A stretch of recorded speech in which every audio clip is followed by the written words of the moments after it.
All right. And we are live. The last word with Lord Cognito E. Bounties. And very, very happy to see Ty Guy Travis today. How are we doing, sirs? First, let's start with Trav, man. Trav, how you doing, brother? How you doing? I'm doing good, man. Mm-hmm. Finished my one of my reviews went live today for Windjammers 2, and now I'm playing Dying Light 2. So, yeah, I'm gonna be busy, man. I gotta play 500 hours before the embargo lifts on February 2nd. So just a little bit of time to put in, right? Mm-hmm. Yeah, you know what's funny is every time I think this game has enough in it, they post something.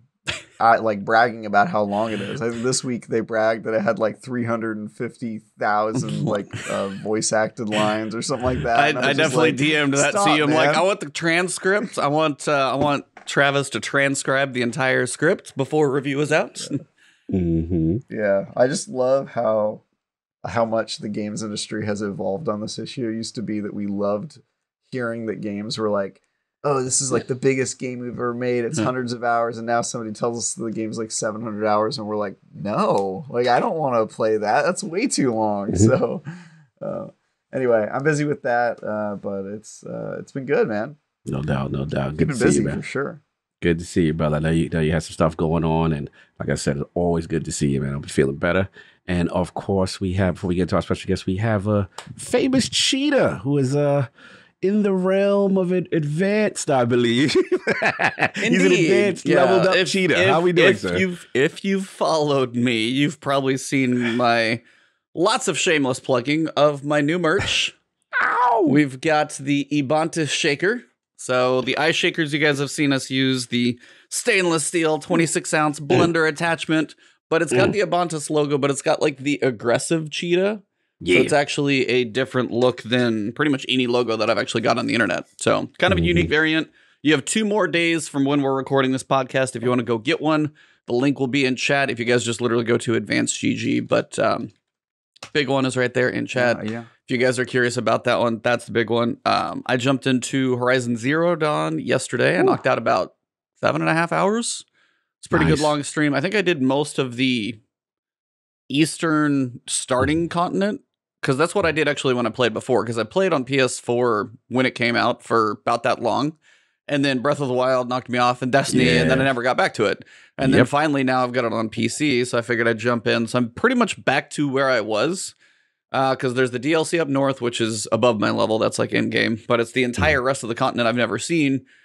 I'm actually right there. So nice. Just running around and playing that. Just seeing how much fun that thing is, being as it's an old game, even though it's just been ported and looks prettier. And that's 60 frames.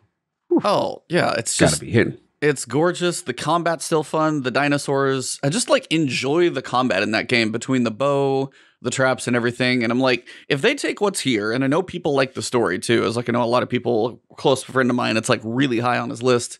If they take what's already there and they just like expand, and I've heard the melee combat's better, like PlayStation's about to have like a banger in just the start of the year, so I'm looking forward to that. But yeah, what about you, sir? Cog? Yeah, man, just been busy, man. You know, keeping up the podcasting, 6 zillion podcasts, and putting out content. Shout out to Mr. Matty Plays. Put out a good one with the dev from Nobody Saves the World. That's the makers of Guacamelee. Nice. And they just launched this weekend in Game Pass. Very fun, cutesy art style. Absolutely hilarious game. We learned a lot of stuff about that. Clearly, there's been a huge amount of news in the industry right now between Microsoft and Activision and acquisitions, and everybody's a legal expert and liability and antitrust. I heard every monopoly thing known to man. Shout out to my man Fortune Power in the chat. I have so many opinions on that. Seasoned gaming, brother. I got what is it? 1/4 or 1/3?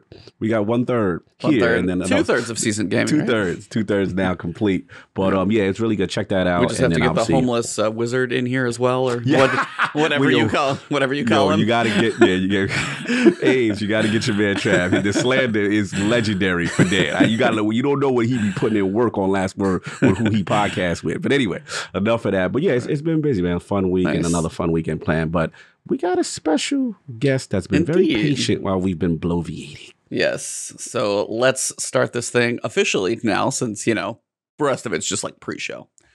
Welcome to the last word number 181. This week started off with one of the biggest mic drop moments in the history of video games, and boy, has it made waves, many of which we won't know the full implications of for quite some time. We are less than 5 weeks away from the launch of the Destiny 2 expansion. Many of us hope it really is a game changer, but before we get there, we get to discuss the breadcrumbs that we are fed each week until it goes live. And once again, we are joined by a very well-timed guest to discuss this bit of info Bungie has dropped. This guest started her gaming journey with her brother on that good old Genesis platform. Whew. Enjoyed some Grand Theft Auto on PS2, but Xbox is where she spent a lot of time in modern gaming. While the adventures of Batman and Far Cry have been fun, we actually have orca whales, yes, I said whales, to thank for our guest getting into this franchise we all adore. In her effort to advocate for freeing of orcas from captivity, a noble cause she's still fighting for, by the way, a fellow whale lover nudged her to check out this multiplayer game called Destiny. And while she tended to stay in her single-player lane, she gave this world of Guardians a chance.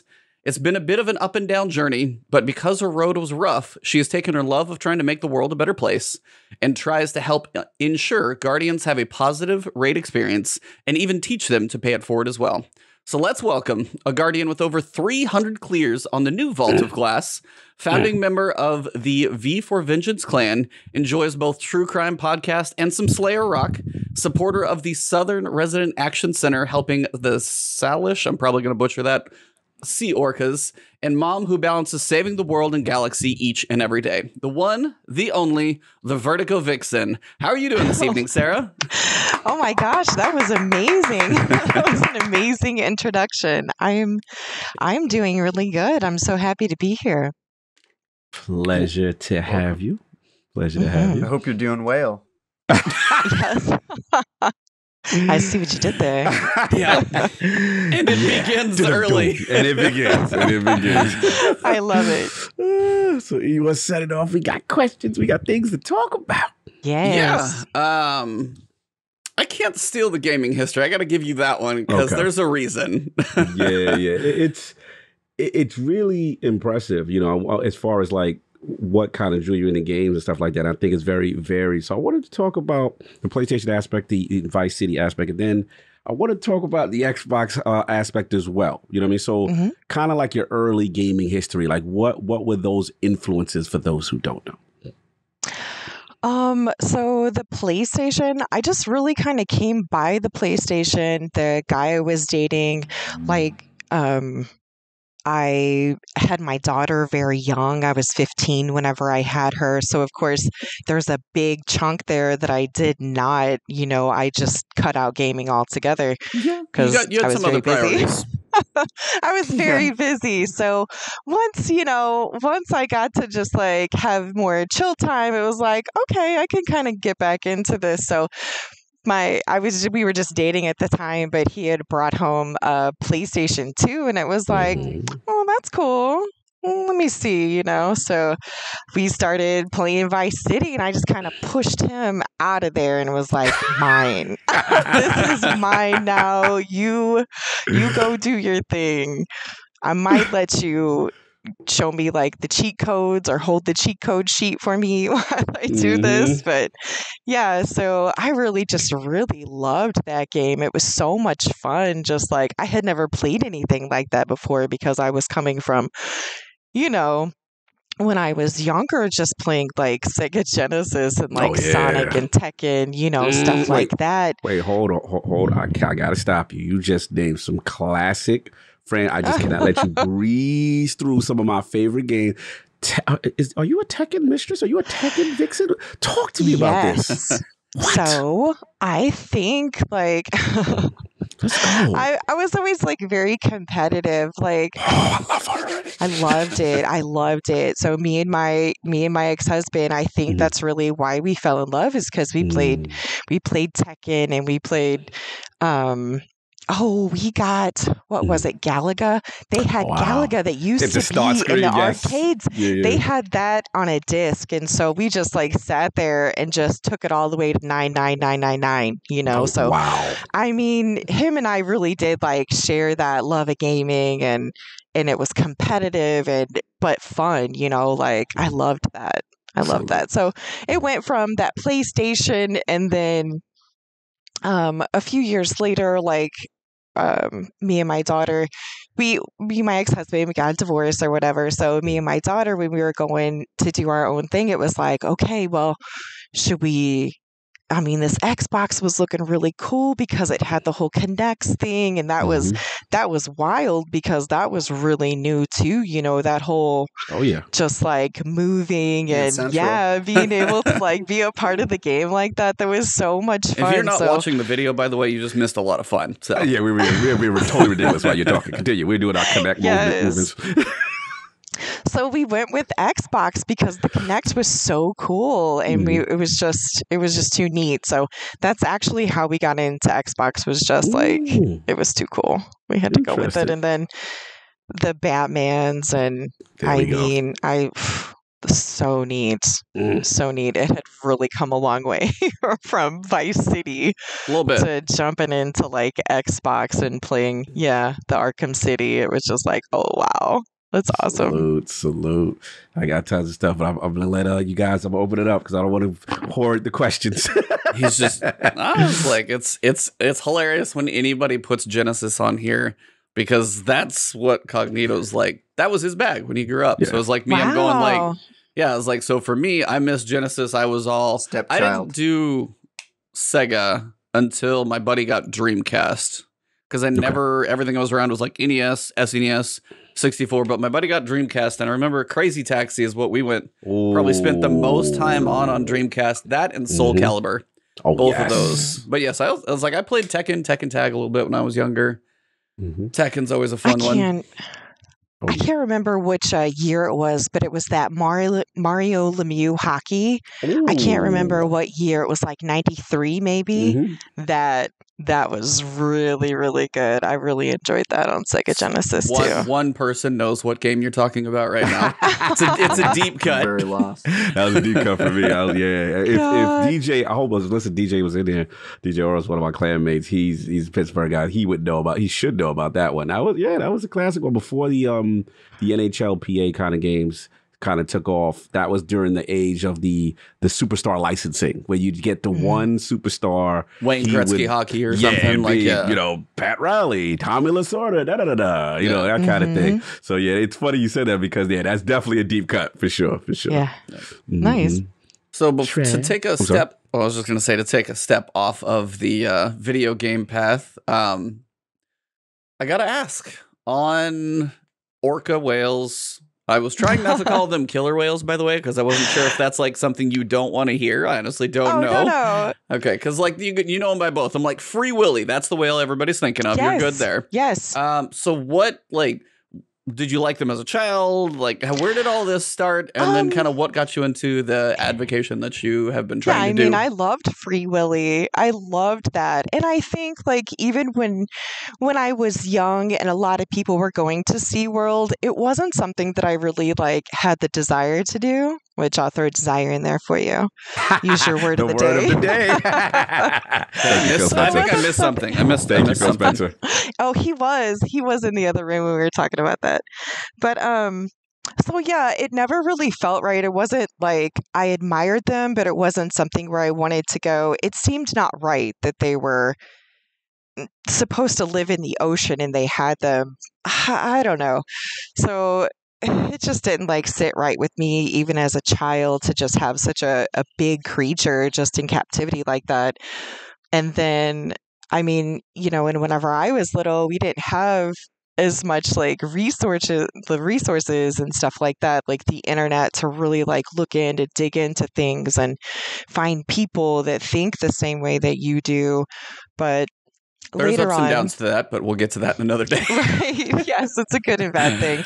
Well, my daughter, there was a film called Blackfish. Yes. And she was like, you need to watch this. And I watched it.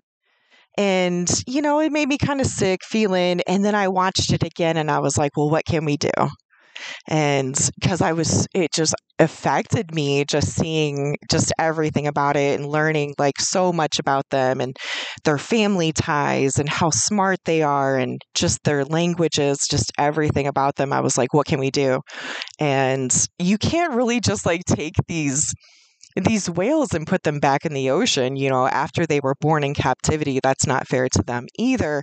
So I think the best solution would be to just not breed them anymore.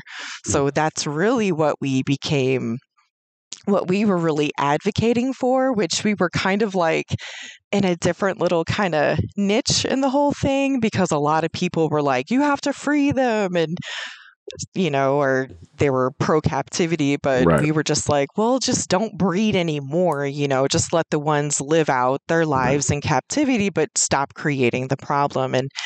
And we went down to, me and my daughter, we had never like flown or anything, but I was like, we're doing it. We went down to Florida. We went down there and protested at SeaWorld, and they ended up, eventually they stopped breeding, the breeding program. So we got our way. Wow. It worked. Powerful story for sure. Mm-hmm. I could really do a deep dive, but we don't want to go that. We don't want to go that crazy into the whales. But and it was really neat. Like, it was something that her and I, like, we shared that passion together, and it was really cool. And it was cool being a part of like a really big protest down there. But the best protest, I had really only gone to two, but her and I, we had gone to Las Vegas one time, and we went out to the Mirage and just protested out there because they had dolphins out there, and they're, they're very smart, and it's the desert, and it's just kind of like weird. But so we went out there and we just made some signs, and that was so cool. We just connected with people, and they would come up and talk to us, and that was just like the connections that we made, and had like real conversations with people about it, instead of going down to like SeaWorld where it was huge and everybody's just kind of screaming, and you can't really hear anybody when they're yelling, so it was much cooler when it was just like really low key. And so you got in before it was cool. You got the low key. It's always been cool, I think. No doubt. No respect for you for defending what you're passionate about, and a lot of people don't put action into it. So salute to you on that. That is very, very important to at least continue the discussion, right? Constructively, as well as act on it. Yeah, I have a hard time, like, if I do feel passionate about something, I do have a hard time not being active.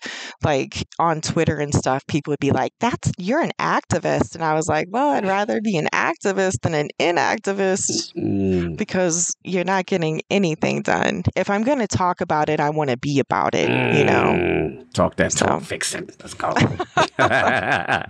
Respect. Yeah, thank you.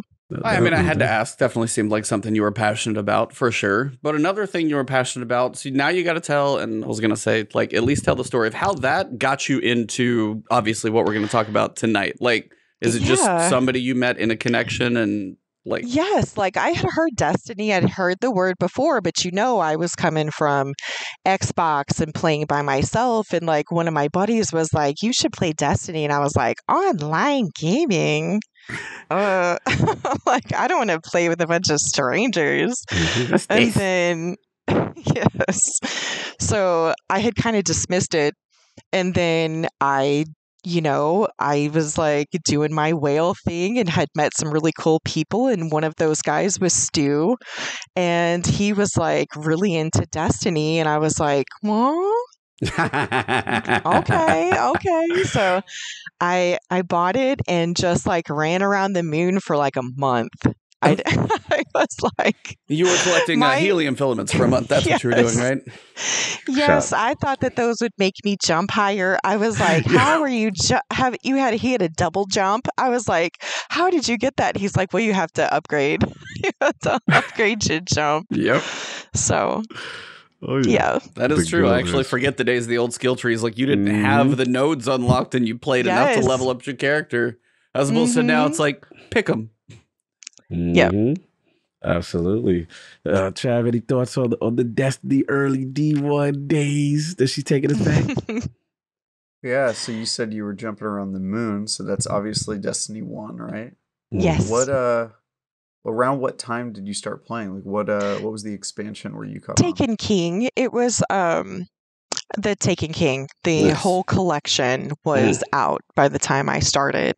So there was so much to do, and it was so much just like awesome stuff. It was so much content, so many different things going on because it was just all there. So I got busy.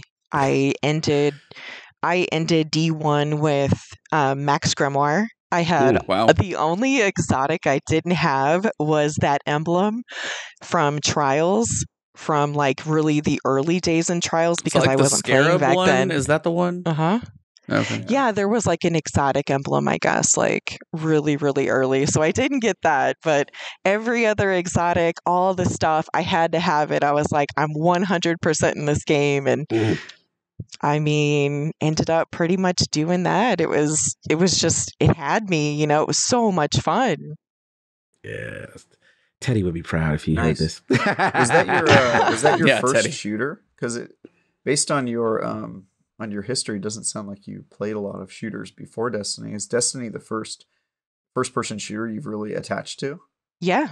Yes. I didn't play like Halo or anything like that. I missed all of that. So it was basically like just, single games like Batman. But I mean, I did play Far Cry. That's not really a shooter, but I mean, I was playing games like that. Third person shooter. You do shoot it's like, things. Yeah, it's like third person shooter. It's kind of like a bridge from your action to your shooters. It was your in between, maybe. Right. Destiny was definitely different, just different than anything that I had ever really played before.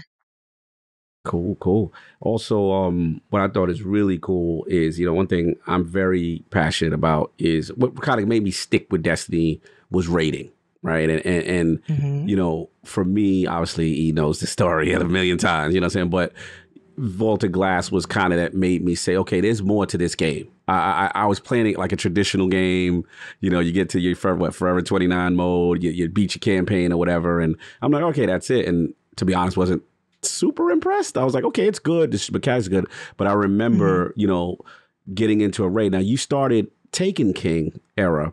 So I want to know, like, first raid and then how did the hooks get in to then to end up evolving to what you end up becoming, right? Yeah. So the first raid, I didn't even know what we were doing. It was like 4 of us, and it was some guys.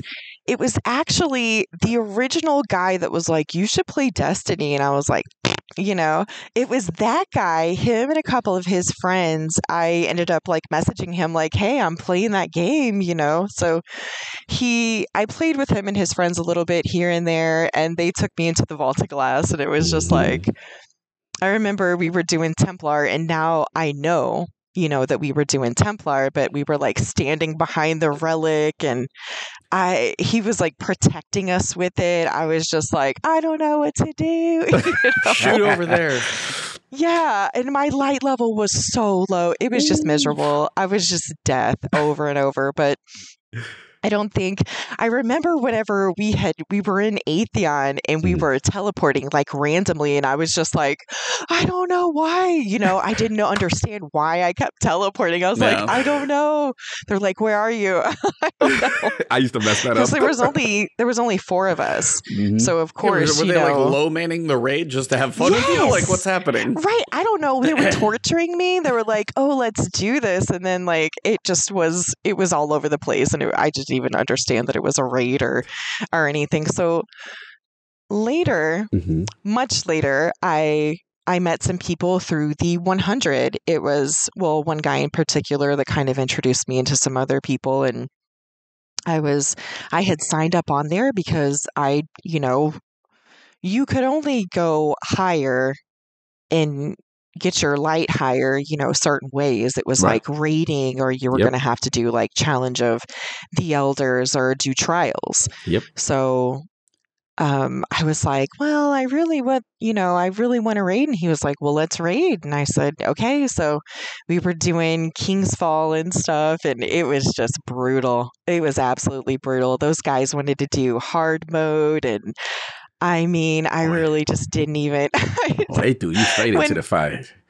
They just threw me in there and it was just horrible. I remember just being in tears sometimes at like totems, just like, oh my God. Guardian down. Like, I don't know if I'm cut out for this, you know? This may not be for me. This may have been a bad decision. Like we would be in Oryx and it's like, I don't even know which way is clockwise, which way is clockwise. Cause they're like, talking about the running and stuff. And I'm like, I don't understand. Here's a question. Is Oryx in the front or the back of the room? Oh, he's in the front for sure. Yeah, he's definitely in the front of the room. Yes. So is Tanix and Deepstone. Deepstone. Phase 1. Salute. How'd you get from like crying in Oryx to now basically being one of the ultimate Sherpas out there? Like, where did it just like progress from there? Nobody should cry in a raid. So eventually I just started like meeting cool people along the way and collecting them, and we would be as helpful as we could be in D1. It was a lot of fun. Just like we knew a guy that, the first guy that we were really like helping a lot, he had some developmental issues and challenges and stuff. So we went all in and just like really tried to lift him up. And it was so amazing to like do that for somebody who didn't think that they could do that. You know what I mean? To like be there helping somebody like to accomplish things they just never thought that they would be able to do. So that kind of like that chirping and helping, it was just like, it's addicting. It's just like, I don't want anybody to struggle the way that I had felt sometimes. I would not want anybody to have to feel like that. Like everybody should be able to get in there and experience that and see how much fun it can be, because there's so much like LFG is just a wasteland sometimes. It's real rough, So I definitely want us to be some kind of a light in the middle of all that. Like just, you have to have all this. I love being able to LFG and just say, just be chill. Yeah. I don't care what you bring. Just be chill. Have you ever made somebody cry during a raid? Maybe aggressive during like a 3-man, one of my buddies. Only people who deserved it sounds like. Yeah, it's pretty stressful though. Yeah. You're like, we're low manning now. Time to buck up. You can't go back on your decision. Once you make a call out, you have to stick with it. No doubt. That in a 3-man, I can only imagine. Yeah. Oh my God, stress. I have to ask you real quick. Just in general, obviously, this is your thing, raiding, sherpering. So let's do some hierarchy. Okay. Let's do some raid hierarchy real quick. Where do you rank? Let's do top 3. Top 3 raids. Top 3 at least. Yeah, but God, I love the Leviathan. Okay, so we would have to like separate D1 from D2. Okay. So let's do that. My top raid in D1, I love King's Fall, right?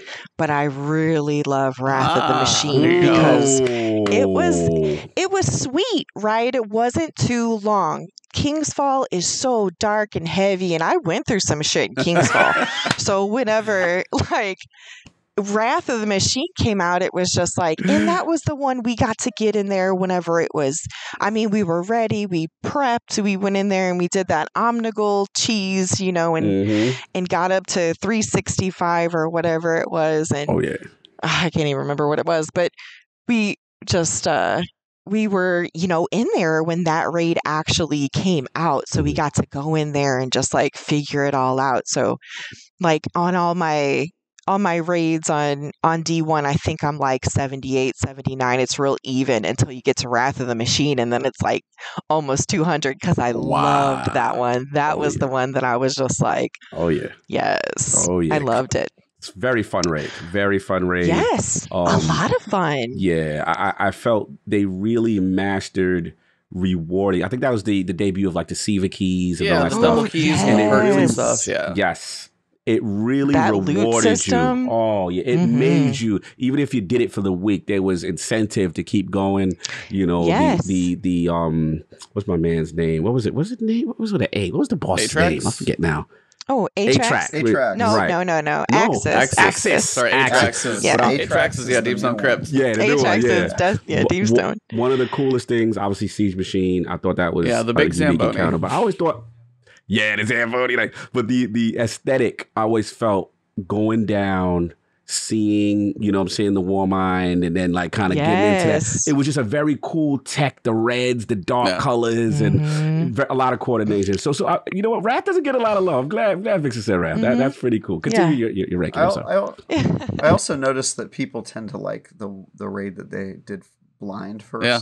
It sounds like that was your first blind raid. Yes, absolutely. Yeah, that's like a pretty common thread, I think. The first time you kind of make it your own. Yes. Yeah, you're getting in there and nobody's just like explaining it to you. You're figuring it out. And so it kind of just makes it yours. You know, like you really understand what's happening in there. So definitely Wrath. And then if we come over to D2, I mean, I loved Leviathan. Wow. I loved Leviathan. Wow. Break this down. I got to hear this one.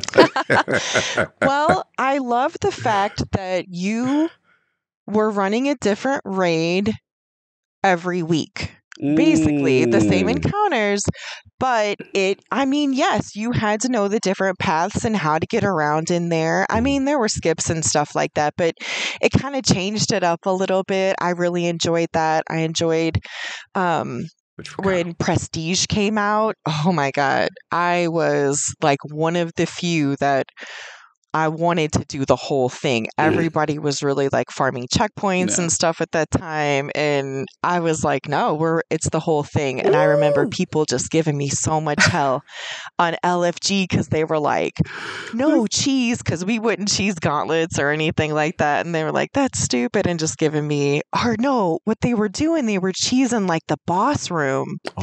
Remember, they would like send somebody, the cheese was they would kick somebody to orbit. Yeah.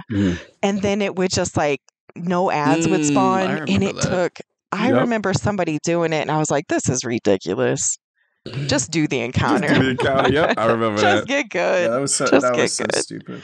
Especially since the hardest part of that encounter isn't even the ads. It's like the whole, the darkness world. Yes. Yeah, just missing the holes and not getting booped over, basically. Yeah, I mean, like that. Like 9 times out of 10, that's what ruins the encounter. Like, why do we care about ads that much? Is it really that hard to steal? Yeah. I don't know. I was always in the darkness world, so I always had like that smug superiority. Like I'm doing all the hard work. You guys stay in the You stay in the light. I'm gonna be in the shadow realm in here. Thanks. Yeah, me in the shadow realm doing all the hard work. That encounter sucks, man. Oh my gosh. That encounter. It was more sucks. the like when it was sucking you in, and like if you hit a pebble, you'd fly off, and like there was just a lot of inconsistency sometimes. Right. Sometimes you would go over the wind wall. You would just slide right over it, even when you were like crouched and all this stuff. And people always had like these homegrown rules, like, oh, if you crouch, you're less likely to fall over, which I don't even think was true. Oh my God, such a bad. Leviathan. If you crouch and pull back on your stick, it was supposed to like keep you from going. It is. I think that's probably. I think that's probably one of my proudest things is whenever, because we did 2-man the boss. Jeez. So I was in the void room by myself with a midnight queue and a whisper of the worm. And it was hairy, but I felt amazing. That's impressive. Salute. Wow. Yeah, good for you. It felt pretty good. Always, I mean, later on, you could go in there and do it with swords, but when we first did it, OG style-ish with at least Whisper, taking us back with Whisper, but that comes up again. But that is the unique thing about Leviathan, though. It's like most raids are relatively linear. Like you do a boss, you may have an in-between, but there's this progression forward. Leviathan's the only thing that, like, you have the underbelly, you have the inner workings, you'd go different orders. It is massive. And I was like, and I know not everybody loved the Castellum. I think that's the opening section because you had to go back through it each time if you did it right. And then once you found the shortcuts, it was a little more path, but it was just, it was a unique design and it was massive. Like, I mean, they built 2 other raids off of that thing. It was so damn big. So, oh yeah. I want to really quickly before we move on. Just want to give Leviathan its flowers in aesthetic. like for the Cabal, the royal themes, cup, dog, the whole, the whole thing, and like the bathers. The bathers. I forgot about the bathers. And, it was a thing, and I will say, me personally, I did like the idea of Callus. I had like the arrogance and the thing, and you know what I'm saying? To get fat from the opulence. You love season of opulence for that. I love the opulence. I go from when he said get fat. I'm sorry, Trav. What'd you say?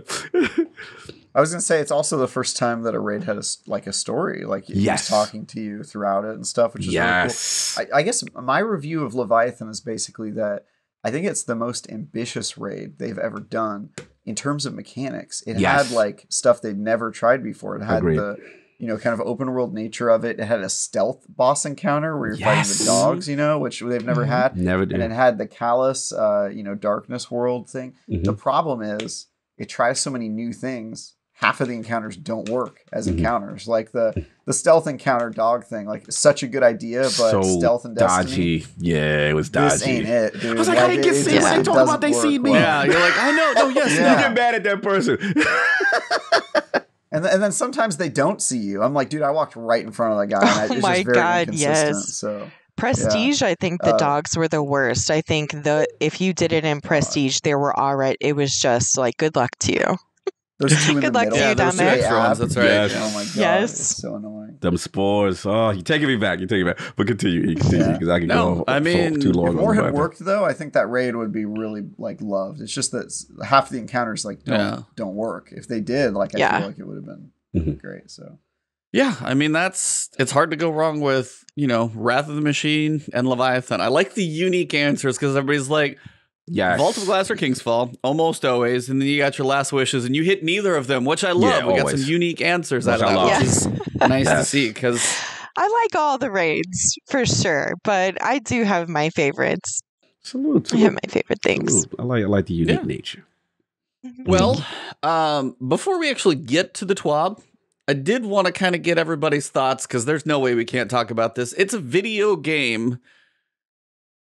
Microsoft bought Activision and Blizzard, and there's no way we can't talk about it. It's literally the biggest video gaming news that I've ever heard of. Ever. It'd be like Nintendo buying Sony. It's almost that big, if not bigger, by like market cap. So, Sarah, if you want to go first, if you've had any thoughts about this, you have any worries, or if you even care if you just live in Destiny, but I got to get these two as well. Thoughts on all of that craziness that's happened? I just want to see what happens. I don't like to overreact, or not even overreact. Maybe that's a bad word, but just I'm sorry, you have nuance on the internet? Get too crazy first. Thank you. I know. I want to see what happens. I want to see what plays out a little bit, and then I'll have some comments on it for sure. Well, she's very reserved. Travis? Yeah, I just haven't got a chance to speak to him about it. Oh my god, I have so many thoughts about this, guys. Yeah, obviously I do. I obviously I don't know. There's so much to think about here. So the first thing is on a personal level, which is that I really don't like any Activision Blizzard games. I'm just gonna say that. All of their games don't appeal to me. I Call of Duty is not my favorite shooter as a franchise. Neither is Overwatch for that matter. And then Diablo. I guess I liked the old ones when I was a kid, Diablo 2, but Diablo 3 didn't really do it for me. And I would be surprised if Diablo 4 does. And then, just looking at their library of games, the one I've probably had the most fun playing is Candy Crush. I can proudly say I have never played Candy Crush. Me neither. I played it once, and once you play Candy Crush once, man, it's hard to not play it 100 times.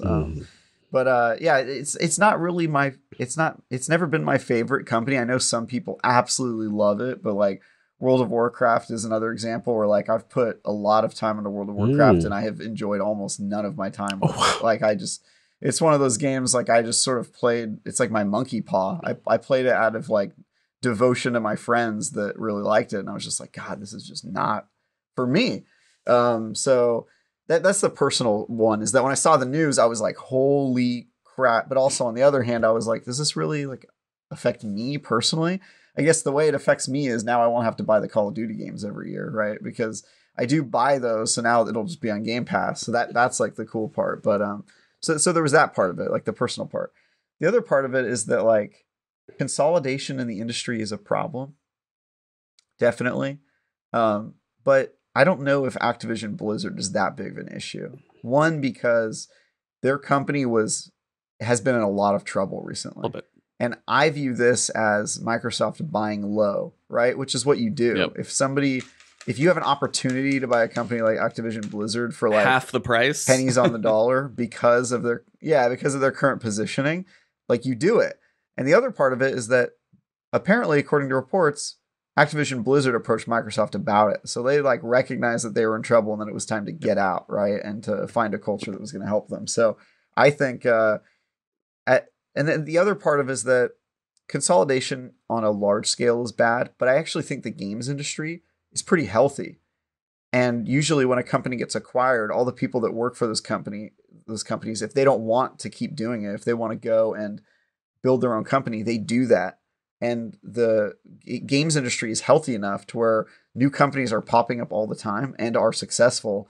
And a lot of these companies are made by the same people that ran other companies that got acquired by larger companies. And so I kind of view it as it's just like part of the cycle, right? Company starts, it gets big enough, it gets acquired, and then the people who succeeded, they get a big exit, and then they leave, and then they go start another company, and hopefully they innovate and keep doing that. So I'm less worried about that part of it.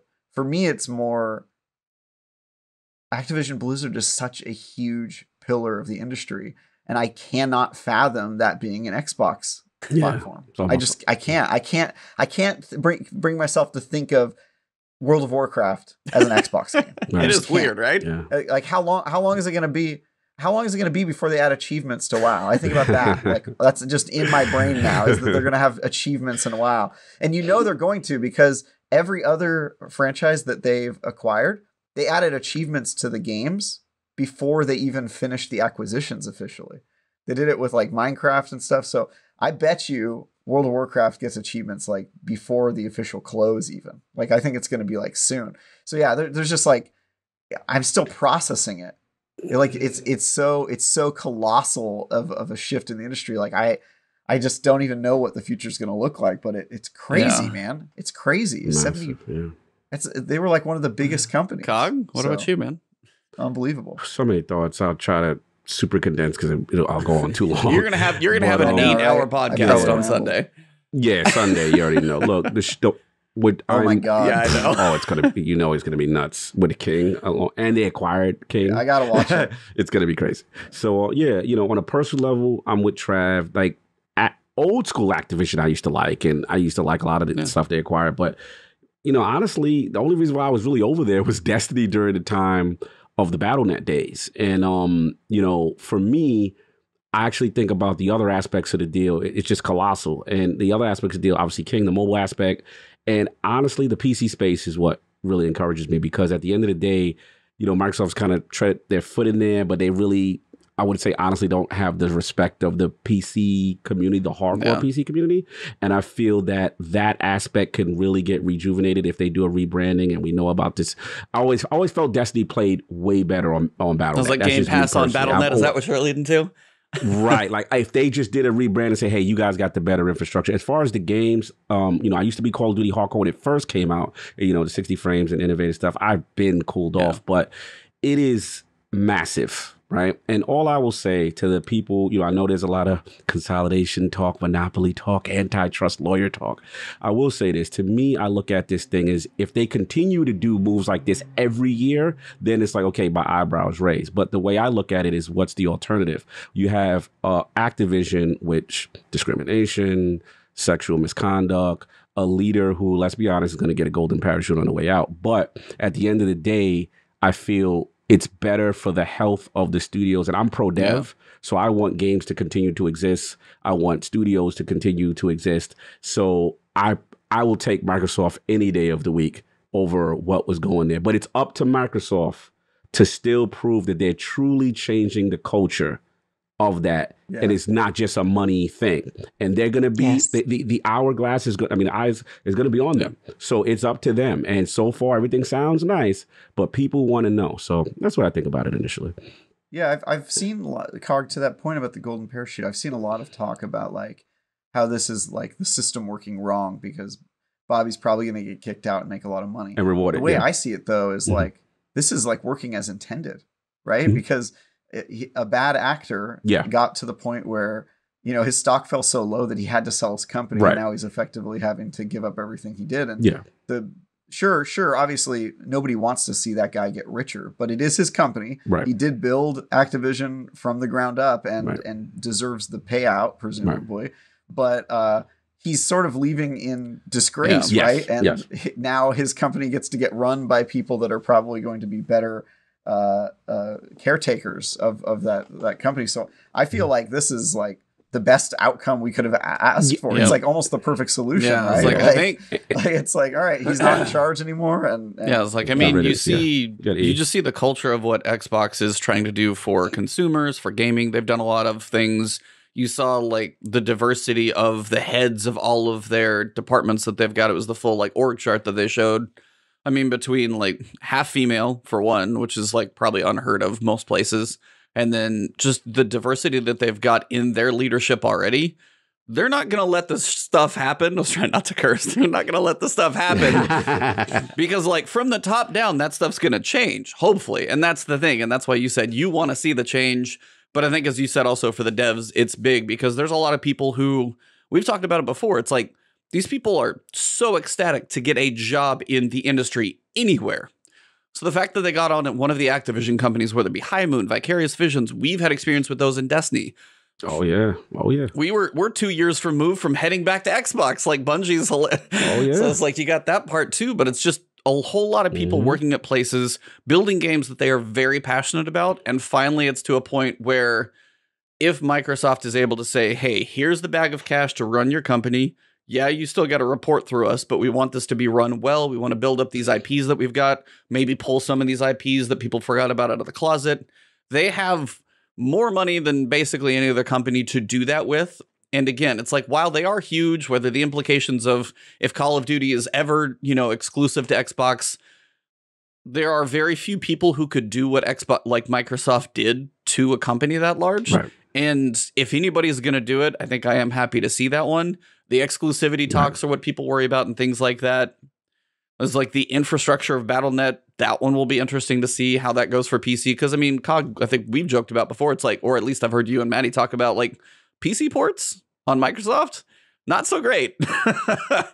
There's some buggy issues there. And you're like, oh, it's totally fine on console. But on PC, you're like, the thing that's got more power runs it worse. Why? Like, and again, but Battle.net is like, that is their bread and butter is PC and they live there. So I think there's a lot of things we don't know. It's just weird to think that every time somebody also mobile's massive. Mobile is absolutely massive between xCloud and now King. Microsoft it's just has been trying to get into mobile forever.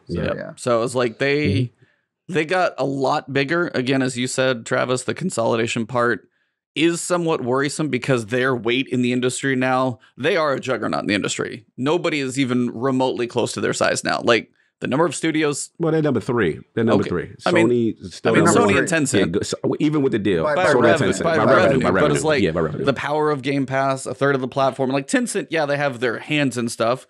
Sony doesn't still have the by revenue, but it's like they're still just the weight of what they can do now. I'm just very curious to watch. It's massive. Like they are the 800-pound gorilla in the room now. The antitrust thing blows my mind. I don't understand people that think that Microsoft is close to becoming a monopoly because like the game space is so competitive. Like they're not just competing with PlayStation and Sony and Apple and Nintendo and Google. Tencent, but they're also competing with Google and Amazon and like all the mobile space. And I like if you think Microsoft is a monopoly, like I have so many questions for you about like what you now the argument I have heard is that they're worried that Microsoft will become a monopoly when it comes to subscription services. Right. Like if Game Pass just becomes the only subscription service out there. But even then, dude, Netflix is making games. You know what I mean? Like there's I just saw that. Yeah, I think this is the easiest slam dunk ever for Microsoft to get this past like an antitrust look, because like there's just, the more you think about it, the more you're like, God damn, like this is a very competitive industry, like and it's getting more competitive all the time. Absolutely. So, last point. Yeah, I'm really not worried about that part of it. The last point I'll say is I do like the idea. Hopefully, it looked like that Phil made a comment in reference to, because as Destiny fans, one thing that Bungie was very frustrated was, and even Luke Smith and those guys outspoke like, hey, we're not happy with the sales of Forsaken, even though it did well. And we remember the frustration with Activision wanting a Destiny 2 and then having to kind of fight and say, okay, we'll make Rise of Iron, but we really want you to make this Destiny 2. They wanted to annualize but continue to pump out sequels. And we're seeing with the Call of Duty thing, every studio in the building kind of like forced to pump out Call of Duty games. And I would hope, the culture changes and some of those studios get a chance to make other games so that, I feel it's more healthy for the industry that something is not always annualized all the time, but we will see. Yeah, I just had to touch on it. It was too big. I've seen a lot of Twitter stuff going around, so there's no way we can't talk about it, but it was just one of those, it's you can't not. So it's crazy. You can't. Yeah, no, absolutely. But yeah, we got a couple teasers on Twitter with regards to Witch Queen. If you guys haven't seen them yet, definitely go check them out. Save the Light and that type of stuff we've seen. But the TWAB was, they were teasing us this week with the TWAB topics. A couple of them you had Gunsmith materials. You guys can spend those. We'll get to that. A couple other things. But they also did say the topics that they're going to be covering in the next few weeks, not in any specific order. Vanguard reputation, probably going to be similar to the other reputations. We've got Gambit reworks. I know Aztecross's Vault is scared. Weapon crafting, that's the one everybody's waiting for because they haven't mentioned the Orbs of Light, which we talked about last week and all that fun, and I'm thinking that's going to go with crafting. They won't give us a date. Void 3.0, which is going to be huge. That's going to be the full class rework, but those are the main topics we have coming, plus patch notes and sandbox, and you guys know we'll dive deep into whatever's going to change to keep up with Void 3.0. But this week, we've got power levels, gunsmith reputations, some exotic changes, and blues. So to get started, we'll cover the first thing, power level, which I have done this. For those of you guys who play Destiny all the time, you understand how the power leveling works. I literally have made for the past 4, 5, 6 seasons now, guides of how to level. And my videos tend to be on the smaller side. Like lately I've had a lot of activity. Thank you guys for that one. These are like my one big ass video for the season, usually outside of some other like crazy guide or something. Like 150,000 views for me is pretty damn substantial. And this happens every time. So again, it's in here in front of us, and I guarantee you're going to get questions. But the floor, everything you own, every character, every piece of gear in the vault, everything is going to be bumped up to 1350 when you log in at Witch Queen. So right now, 1330 is your max gear score. Everything's 1350 for everybody starting in the same place. So it doesn't matter if you grinded pinnacles, doesn't matter. So that's a thing, but you can deal with that if you want to. Then the soft cap, as you play through, do anything, we're going to go to 1500. So you're 150 levels. Powerful cap is 1550. Pinnacle cap is 1560. Same thing. Pinnacles is through your in-game stuff. Powerfuls is through your powerful engrams. All of those are pretty standard. Is this surprising to any of you? The 150, basically it's a 200 power level, 210 by the time you get done. But like the starting's even higher than anybody. I don't know if that's anything they've ever done before. I just didn't know if you guys had thoughts. Kind of seems run of the mill. Anybody have an opinion about this? Let's get the Vixen. Bringing everybody up to 1350? Yeah. I think it's actually great. I think that a lot of people who have taken breaks, they can see that, and because I see that with my friends that haven't played with a long time, because I mean, when we're in it, whenever we miss a couple of weeks, when it's a new season, you kind of feel behind. If you miss, the first 3 weeks in a season, you are going to feel like, oh my gosh, I need to catch up, So if you've taken this huge break and you know how Destiny is, it's just kind of overwhelming to even come back. So I feel like pulling everybody up, everybody's 1350. It does make, people who haven't been around, it's like, well, hey, I can jump back in, I don't have to like start all the way at the beginning. I can jump in running, and just playing and enjoying it. And I do like that aspect about that for sure. Yeah, agreed. I mean, power level doesn't really bother me. I want to power level as fast as I can to do very specific things. You know what I mean? Like, I want to get into GMs, I want to get into day one, raid and stuff like that. So, I mean, it really doesn't bother me. I think it's nice. Cool. Yeah, I mean, I'll jump in. I agree. I think that this is, obviously we've had our issues with the way Destiny onboards new lights. Or we've talked about that ad nauseum. But I do think it's one of those situations where they have to recognize a new expansion. Many people have not played, have gone away. Surprisingly, their engagement is still pretty high for quote unquote dead season for the hardcore, right? But the engagement is still very high. But yeah, I think it's part of the marketing blitz. You get all the new players to say, hey, day one, I can play with my hardcore friends. And like Vixen said eloquently, like they don't feel left out, because that's a lot of what I get from what I call like, casual people that observe from the outside. They like Destiny, but they're like, I don't know if I can commit. But it's like, okay, we'll be on the same level at the start of the expansion. Then, yeah, that incentivizes them to say, okay, you know what? I'll fire this up. I'll rock with you. But yeah, I think this is kind of run-of-the-mill stuff. I wasn't too surprised by this, to be honest. So, Travis, anything or just good to go? Yeah, I thought it was a pleasant surprise. Actually, my girlfriend and I, we're trying to play the new Witch Queen expansion together, but she's not high enough level to do it just because she hasn't put a lot of time into it this past season. So this is good news for us. Like, we're going to get to be roughly the same power level going into this. And, I'll still dab on her with all my cool weapons and armor, but yes, it at least makes it so that we can play together. And also, like, I have a lot of friends that go in and out of Destiny.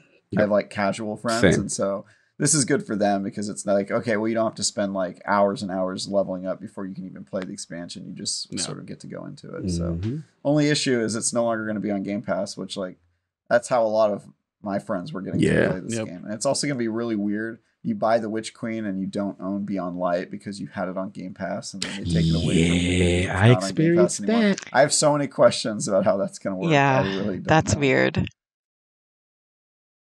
Yeah, I was like, for me, I'm kind of the same. I was like, the floor, I think it's the first time they bumped the floor above the ceiling that we've ever had for gear score, but it does just basically draw a line and everybody starts in the same place. So, I mean, it's good for that. Everybody kind of jumps in the same. It's just kind of going to be an even starting point. It is, I mean, but other than that, I figured I was like 200 like 200 levels as usual. Pretty standard stuff so far. It's like, it unfortunately also means that the leveling is basically the same thing we've been doing. Do your 8 bounties for your 4 winners. Go do your 3 and the playlist activities. And now you're gonna have less seasonal activities. So most of that stuff, and I say unfortunately because that's just one of those things we all have put our time in grinding, and it's getting a little long in the tooth is all. And I don't know if I didn't even expect major changes. It would have been nice to see a surprise. It sounds very straightforward of what we've had before. So leveling seems to be the same. At some point, maybe we'll get something, and we'll kind of touch on that here in a second as we get into the next topic of blues. I'm going last on this one, by the way, so you guys can go first, and we'll see if it touches. He got thoughts. Hey, I'm claiming it. I'm calling it now. It's not that big of a deal. It's just kind of one of those. So in the Witch Queen, blue rare rewards will stop dropping from playlist activities, Crucible, Strikes, Gambit, etc., once players have reached soft cap. Players above the soft cap, 1500 in Witch Queen, will instead see slightly increased chance at legendary rewards or legendary shards. Blue weapons and armors will continue to drop from enemies and chests while playing Destiny 2, but we hope that this will reduce the need for players to manage their inventories and reduce the frequency of visits to the Postmaster. We have some work ahead of us when it comes to the rarity as a subject in Destiny 2. While blue gear helps players increase their power early in the game, we want to look at their place in the overall game. We aren't expecting any major changes in the next few seasons, so I'm guessing nothing till Lightfall. But we will spend some time behind the scenes thinking about the future of rare drops all up. So what do you guys think? Because, I mean, it's one of those things you see in the community is like people really get tired of blues. Tassie's been on here. I've said, I mean, a lot of people have said it. There's probably a Bungie Please that covered this at some point. So who wants to take this one first? Anybody can step up for this one. Who's taking it? I mean, we've probably all lost plenty of golf balls because of blues. I hate it. No, I have probably lost more golf balls than some people might ever earn because of blues, because of just like doing so many like just GMs and having them stacked in your postmaster, because you can, that 10 that they give you has to go around to all your characters, right? Like they share in that 10. And that's not enough. No, the caps need higher for sure. Yes. So we try to stack them. Go ahead.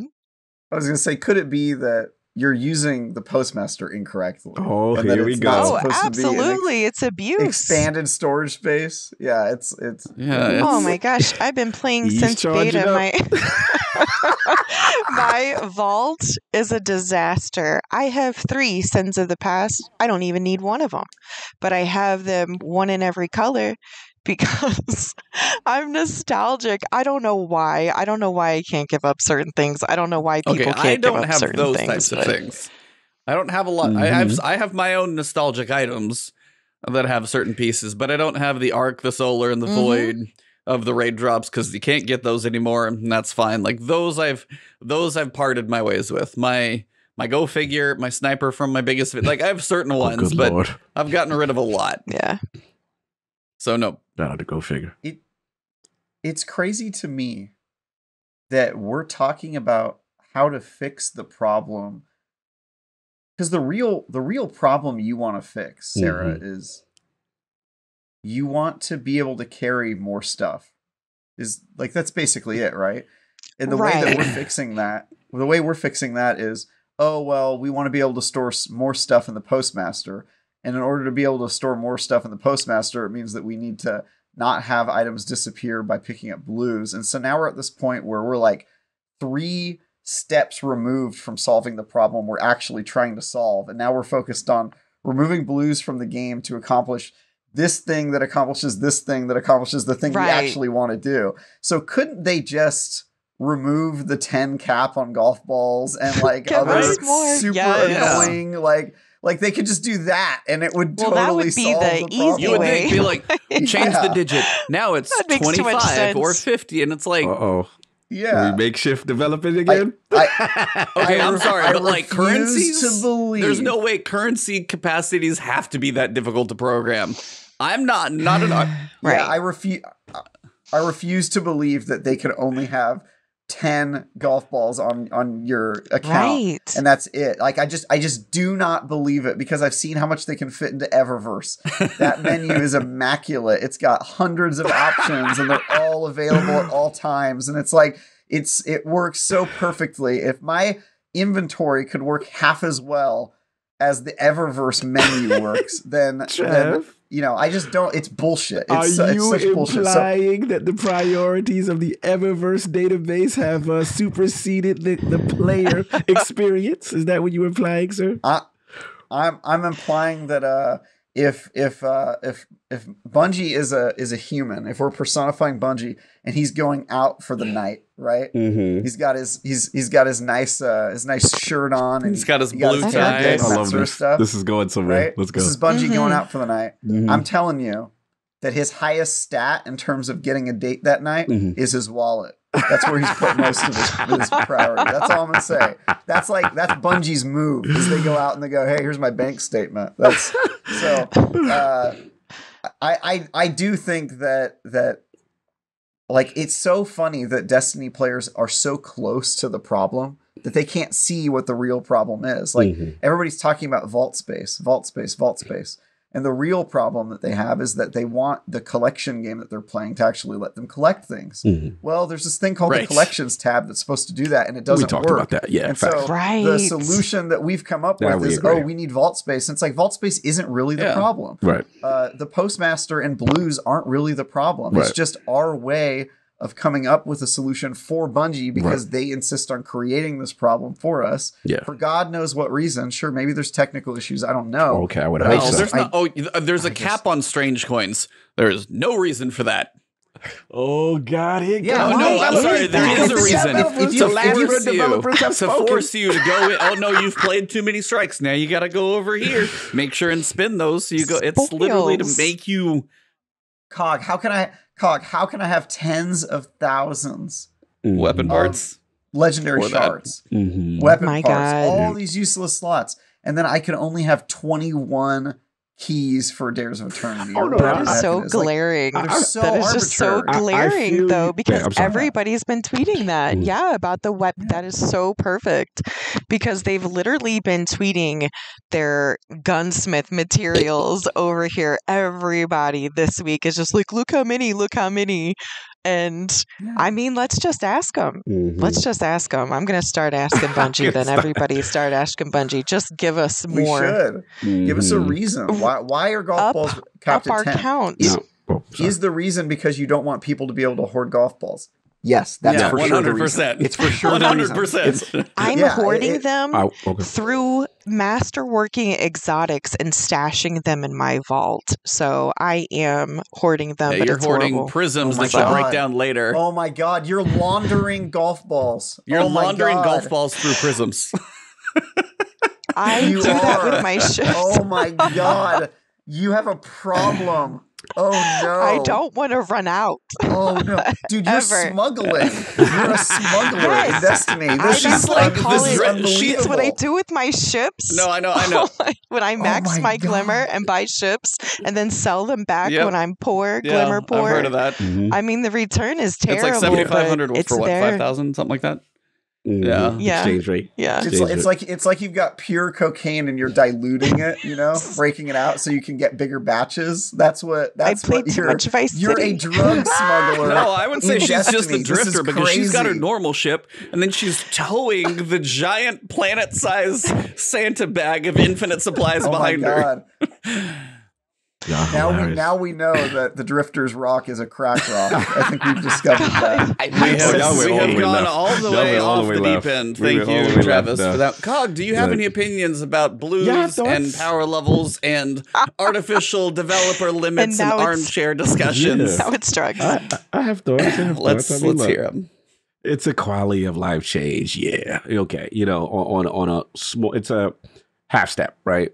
Towards what the real issue is. And the real issue is the vault space problem, which is really compounded by the fact what I agree with Travis saying with the collection problem. If the collections work as intended, right, we would just pull from collections. But the problem, I think, the real issue from a developer standpoint is for whatever reason, they are unable to solve the problem of pulling random rolls from collection. When Destiny 2 was first created, we were in a static role database. Right. So I am not going to try to pretend that I know how to do that. Now, this is where I'm with y'all, though. I know I can call me corporate cog. Fine. I'll be corporate cog today. But this is where I'm with y'all. Where I'm with y'all is the artificial limit and scarcity of high-end materials for end-game content. I will not fight you guys on that. We all know the golf balls, the shards, and I'm with y'all on the prioritization of Eververse, which Tess is fine. She doesn't have any problem. She's updating her database. She's got pages upon pages upon pages of ornaments for you. Max storage. She's got emotes all day. You can even access her in space. You don't even got to go to the town. She got you covered. She's got that direct access straight through the cell phone. Yeah. You got her. You got the direct line. Test what I need. So I am with you on that, and we all know that rarity is this manufactured kind of scarcity kind of thing. And it all started from glimmer caps and all that stuff that we hate. And they've got to do a bit better job with it. But with this, this is a half step on a quality of life thing. I totally understand the eye rolls. I totally get it. And it's funny. Last thing I'll say, E, I started playing Outriders this week because they had the new Expeditions. And I'm just like, man, management is so much easier. Dude, they got it right, out of the gate. Outriders had some technical issues. You couldn't play for a month. Dude, I get that. But I will definitely tell you, for a game that looked around and was like, what can we do right? They got a lot when they worked. Big caveat, took a month. Right. But when it worked, actually like and then they were like transmog. Easiest transmog system ever. Oh, I did the transmog. Yeah, I did the transmog this week. You know, I was like, wow, it's one button and all my blues in it. Like, it was just, this is awesome. Yeah. Like, I can prioritize. So again, I'm with y'all on that part for sure. Yeah, my not big of a rant or anything. It's just like I watched Tassie's video on it. Just kind of watched Dado's video on it. I was like going to run an errand real quick, and it's the half step. It's not what we wanted because now, granted, technical limitation is what it probably is. 100% probably will give them that. But again, it's like, why is it once you hit 1500, and unless there's some, I would say it's like a little thing maybe for like new players in case they don't have quite as many options maybe for a little while. But like once you're 1500, the only gear that's helping you is legendary anyway. So, like, if you hit 1500, I do not need to be in a raid and see a blue drop from a guy. No reason for that. So, the fact that it's, like, Crucible Strikes, Gambit, you can't throw, like, raids, dungeons, masters. Can't that be just a bigger list, maybe? I don't know. It was just, it's a weird place where sometimes it does. But the first time I see a blue drop in raid, I'm like, yep, you're not supposed to be there. It's just one of those weird ones where it's like, I've joked about this before, and hence my worry of weapon crafting until I see it. I don't know. It's the half step we keep getting. We're partway there. It's kind of what we wanted, but you have limited capacities, but infinite Eververse. You have blues that don't drop in playlist activities, but you're going to see one drop from a raid boss. It's just, it's not quite there. That was more it than anything. So it's not like a big one, but it was just something. Yeah, last point is it's demoralizing, kind of what Vixen said, especially to even see it in any high-end content, right? It's just disrespectful to the amount of engagement and effort. And let's be real, what was the classic, remember the Curse of Osiris stream failure? What was it, 2 tokens? 2 tokens and a blue. Or something? What was the joke? Like, that was literally they were laughed out the room. Our most rewarding public event ever. And you're like, two tokens and a blue? Yeah. So one would think this is... That technically wasn't inaccurate, though, is the messed up thing about that. That was the most rewarding public event. It was a step up from 1 token and a blue. Yeah. Yeah, it was basically 1 blue, I think, was the previous reward. Not a whole bunch. Yeah. Anyway, off of the little baby rant, there's definitely some positivity in this TWAB, though, so we got to talk about that as well. Gunsmith reputation. Banshee is getting a new reputation system. Basically, the way Zavala and Shaxx have had theirs before. They are removing Gunsmith materials and weapon telemetries. They are going to be gone from your inventory on February 22nd. Spend them now. Don't save them. They will do you 0 good in weapon crafting. They're gone. That being said, players will now earn... I hate when they do this. I know, it is kind of so if you have like... Can we talk about this for a second? Yeah, go. I know you're going to I hate when they... The way that they get rid of currencies is terrible because they put it all on you. They're like, hey, we made this mistake currency that we're going to get rid of. Weapon telemetries are if you want to... Yeah, it's like if you want to benefit at all, you need to go in the game and hold X for 2 hours. That's what we're going to make you do. Yeah, that's it's like, awful. why are you making me do chores because you're deciding, you know what I mean? Like, that's like if they put like the penny out of print, and so you had to bring in all of your pennies and have them converted. You know, they're having me go to like Coinstar, basically, is what they're asking me to do. Coinstar, yes. I gotta cash in my box and drop in all my... Gotta cash in my box of change. How much did I get? That's fun. I only got $26. What the hell? That was a huge box. You know what? The water bottles to the Coinstar. Yes. Shout out to the water bottles for the pennies in the Coinstar. Going to Coinstar is more fun than what they make you do in Destiny. She's right. It is more fun. Because at least it's like a little game. You get to see all the money slide down. Maybe that's what they need. Maybe they just need a more fun way. It looks like a slot machine. Be like, ring, ring, ding, ding, ding, bing. Yes. They got to make it more of a show. Come on. Turn it to pachinko you've machine. got Zur already like doing the game show, the weird nays and everything. He's just going to run the game show that is turning in your currencies. But basically, he's just going to get at least make a fun way for me to lose all my money. Make like a casino where Gunsmith parts are the currency, and I just get to go and play blackjack until I lose all of my currency, you know? If I got to lose it all anyway, at least make the experience fun, not just hold X. And then the messed up thing is once you get rid of all of your weapon parts, then you have a ton of weapons you don't want that you have to dismantle. Oh, yeah. So you have to do like two steps of destroying things you don't want. Especially if you're bursting at the seams like a couple of us are, you're going to be like, all right, let me turn in 10, bust over 10. Turn in 10, break down 10. Turn in 10, break down 10. Just to make sure it's like, did I get a good roll? Yep. No. It's not a lot of them, but yes. But I mean, he's so much homework. Yeah, he's going to get basically a system. I was going to ask you guys, though, players will now earn reputation rank progress with Banshee when dismantling legendary and exotic weapons and armor, or by completing daily Gunsmith bounties. Can somebody confirm, maybe chat knows this as well, when you do bounties for like Shax or Zavala, you don't get reputation from that. It's typically just completing the activities, correct? Somebody may know this. I believe so. I can't remember off top. Chat, help us. Chat.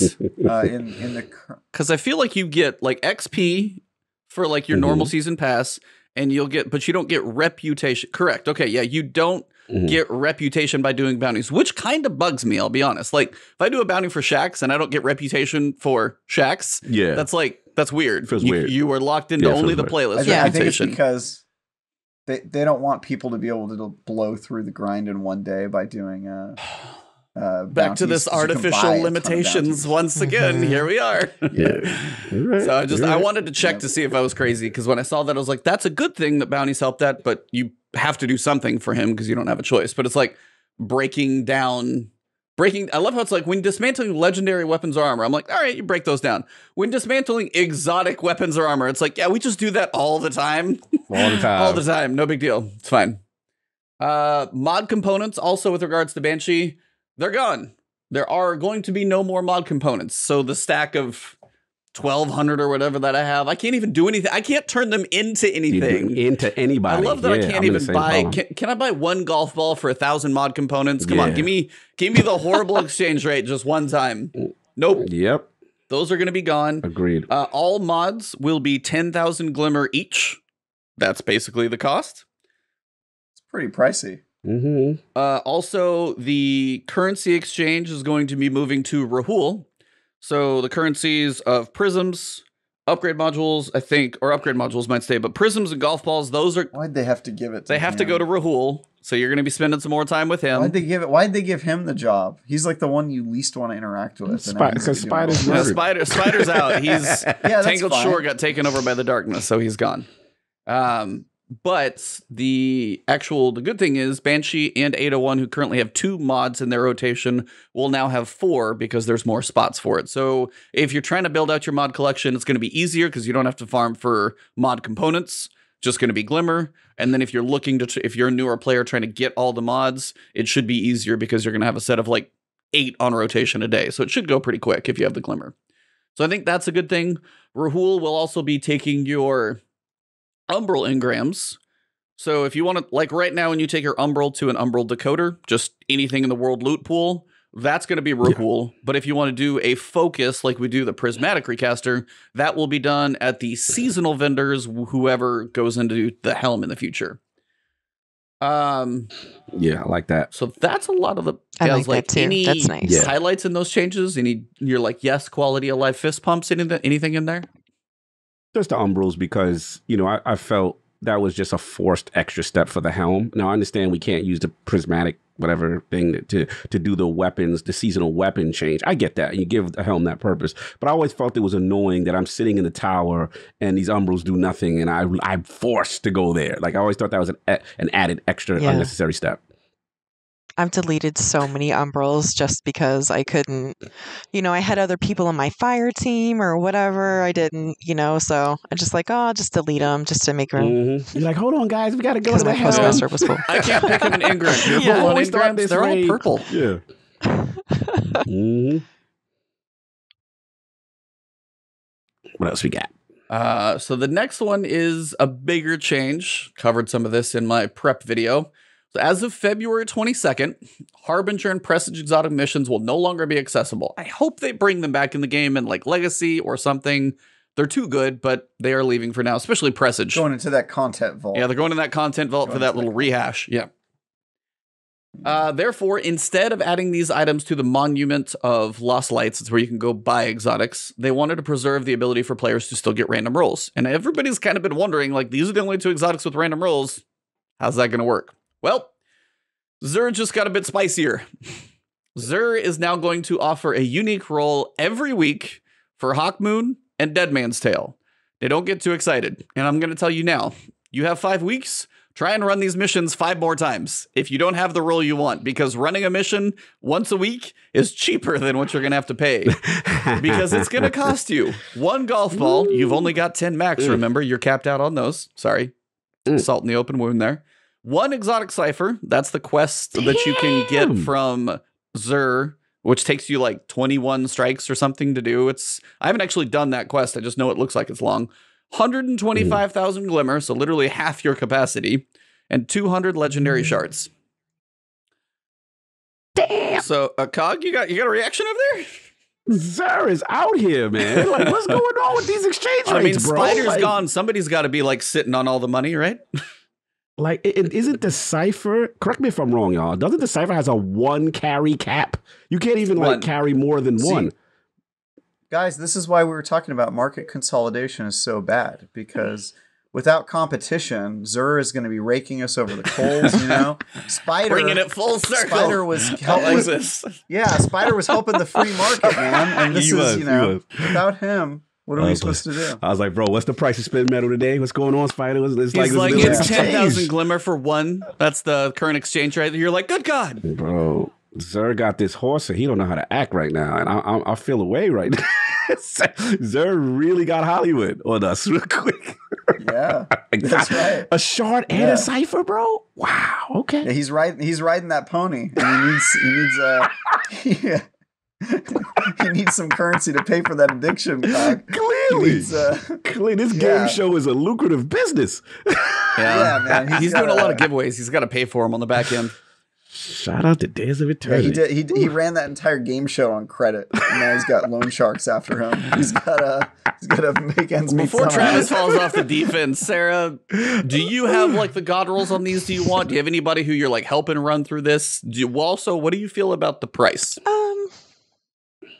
That's pretty high. I mean, I've got plenty of stuff to break down for them, but I'm good on those 2 weapons. But yeah, that is really high. I was just thinking about the exotic cipher because I think I must have just acquired the ones that I've had, I think, from the pass or whatever. I don't even know what that would take to. I mean, that's a lot. 1 exotic cipher on the season pass, right? Is that right? You get 1 of those? That sounds about right. I think, yeah. Yeah. I still get the notification that I can't carry 2 because I haven't used the 1. Yeah, me too. And it's just annoying. Yep. It's so annoying. I need to actually, when Xur is here, I need to do that because I need to pull, because Xur, you can spend the 97 shards, get an exotic, then you can spend the exotic cipher and get an exotic, and then I could actually pick up the 1 from the Triumphs that I've never done because 1's always sitting there. So I actually need to remember to do that. But yeah, it's like, for me, like a golf ball, an exotic cipher, that's a lot between those 2 because you don't get a lot. The 200 shards, the glimmer, you'll get those back. That's not as big. But the golf ball and the exotic cipher, that's why I'm like, go for them now because this is not cheap. Now, granted, there's going to be like 4.5 months from now, everybody's going to log in and be like, it's the God roll. And that's going to be all over everybody's YouTube video for Xur. And it's like, go buy your Dead Man's Tale right now because it's got 4 pull and high caliber and whatever else the God rolls are. But until then, apparently save this stuff up.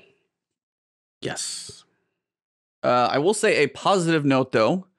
Catalysts. Something because the missions are straight up going away and you get your catalyst inside of those missions.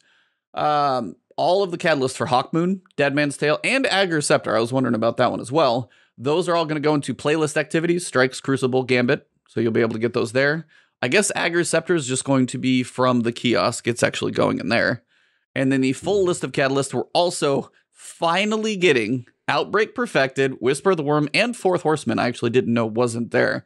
So those are all going to be available from your basic activities. But it took, 18 months to finally get Outbreak and Whisper into the game? Because I think they went away at Season of Arrivals when the solar system got smaller, right? Because the missions went away.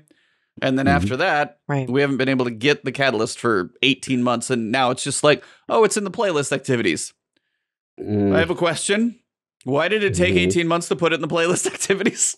It just seems like it could have been in there a little sooner. Vixen. I am really disappointed that they did not put that heir apparent catalyst in there, because that is the only one I do not have. Because I didn't really mess with the Guardian games, and that was the only way you could get it. And so I was so excited. I was like, oh, they're putting catalyst in. And then I looked and I was like, no. You got to wait for that. I'll never next year. We got to give you a reason to come back in next year. Yeah. Yeah. What about they're doing this because they're taking those events out of the game, right? Yep. Yeah, right. The missions are going away. The activities. Yep. Talk about it. Yeah. I feel like they could have turned Presage into like a dungeon. Like they could have just added that to the dungeon playlist, right? I feel like they need a dungeon playlist at this point. Yeah, so many people really loved that. Oh, first time I played that like live on stream, I was like, dude, the sound, the ambiance, like the whole thing is like, I'm in Aliens. I'm literally in the movie right now. They did such a good job with that one. And again, people are going to miss out on can't play Whisper, can't play 0 Hour, can't play Presage. Yeah. Harbinger is kind of unique, but it doesn't still have like the other three I say are like bigger, unique missions. Harbinger, like mostly just the end of the boss fight's a pain in the ass. They could add to the Strike playlist. Yeah. Harbinger. Yeah, it does feel like a Strike. I agree. Yeah. It's just match game, legendary Strike. Yeah, it is. Like, because, it's all the shields and everything in there. But outside of that, like the other three, like, go put those into the Legends playlist. Have those on like a rotation. One of the Legend missions this week, you can run it and get a pinnacle or something. That feels like as these missions fall away, there's so many cool experiences. Like, what are the ones you talk about? Whisper, it's like my favorite video. 0 Hour, like one of our previous guests, Mano, did like 1,000 clears on 0 Hour. But it was like you had the timer. You had, what was the stupid robot who chased you down? What was his name?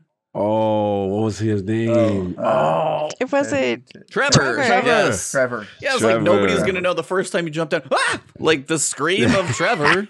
God, the panic of him just coming and not knowing where the hole was to like just get out of there. And then like the blind, having somebody do a blind run through and just listen to somebody experience Presage. They've made really cool experiences, and it's always sad to see them leave, especially for the work that I know like the devs put in. I would love to ask a dev and be like, hey, here's this cool thing. You've even got the Legends category now. Right. How hard did you fight for that to make it in there, and it still didn't make it? Yeah. Like that. Yeah, like how does it, sorry. No. Go. I was just gonna say that how do they, you made a good point, E. Just how do they internally feel, the creators of it, right? When it's a live service game and now the DCV exists and your baby is going away. Like how do they truly feel? That would be an interesting, I doubt we'd get the on podcast answer. We'd have to that would be the off record.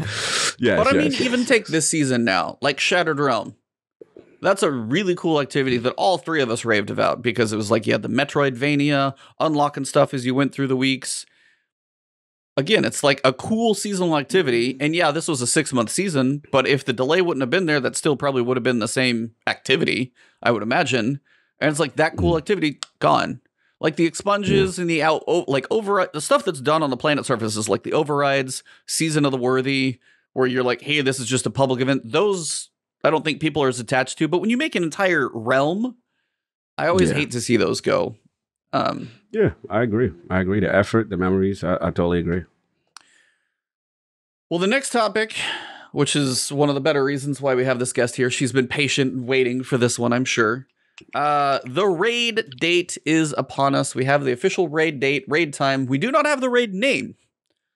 We just have the Witchqueed redacted raid. Raid date is going to be March 5th, 10 a.m. Pacific. So the launch of the expansion will be the 22nd. So you literally have, I think it's 10 days if math works. 10 days. 10 days. That's what they always do. Yeah, it's like same thing we had with Deepstone Crypt. And I think Last Wish was the same with 10 days. It's kind of been that. Last Wish was less time. It was basically I think we had like Friday, 3 days. Oh, that was the terrible one. Wasn't that the powerful hour? Garden was 10. That's right. Shadowkeep was 10. Okay. Garden was 10 days. Last Wish was insane. I do remember that. Yeah, that one was like 4 days. That one was way too quick. Yeah.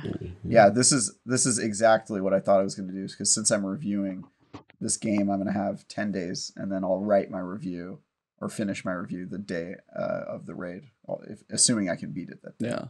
We'll have additional details on contests, Bungie rewards, so you'll see what the jacket looks like, the shirt, the whatever comes from it. Ooh. Until then, get on those time off requests. So, as we have the raid Sherpa in here, I want to hear, what is your prep for the raid, Miss Sarah? How do you get ready for one? And then also, what is your plan for those 10 days? Is it all... Let's hear what your world is going to look like in about 5 weeks. Well, starting this week, we are just going to hit the weekly bounties really hard. We do want to save up some XP to try to get as high as quickly, of course. I'm sure they'll disable the artifact for contest. Yeah. I mean, that's not going to matter or whatever, but still, to be able to run other things and get all our pinnacles done and everything else would be nice to have some highlight. But so lots of bounties for that XP, and then materials, making sure that you do have, you want to be of light or comfortable at that light, but you need to have some backup infusion material.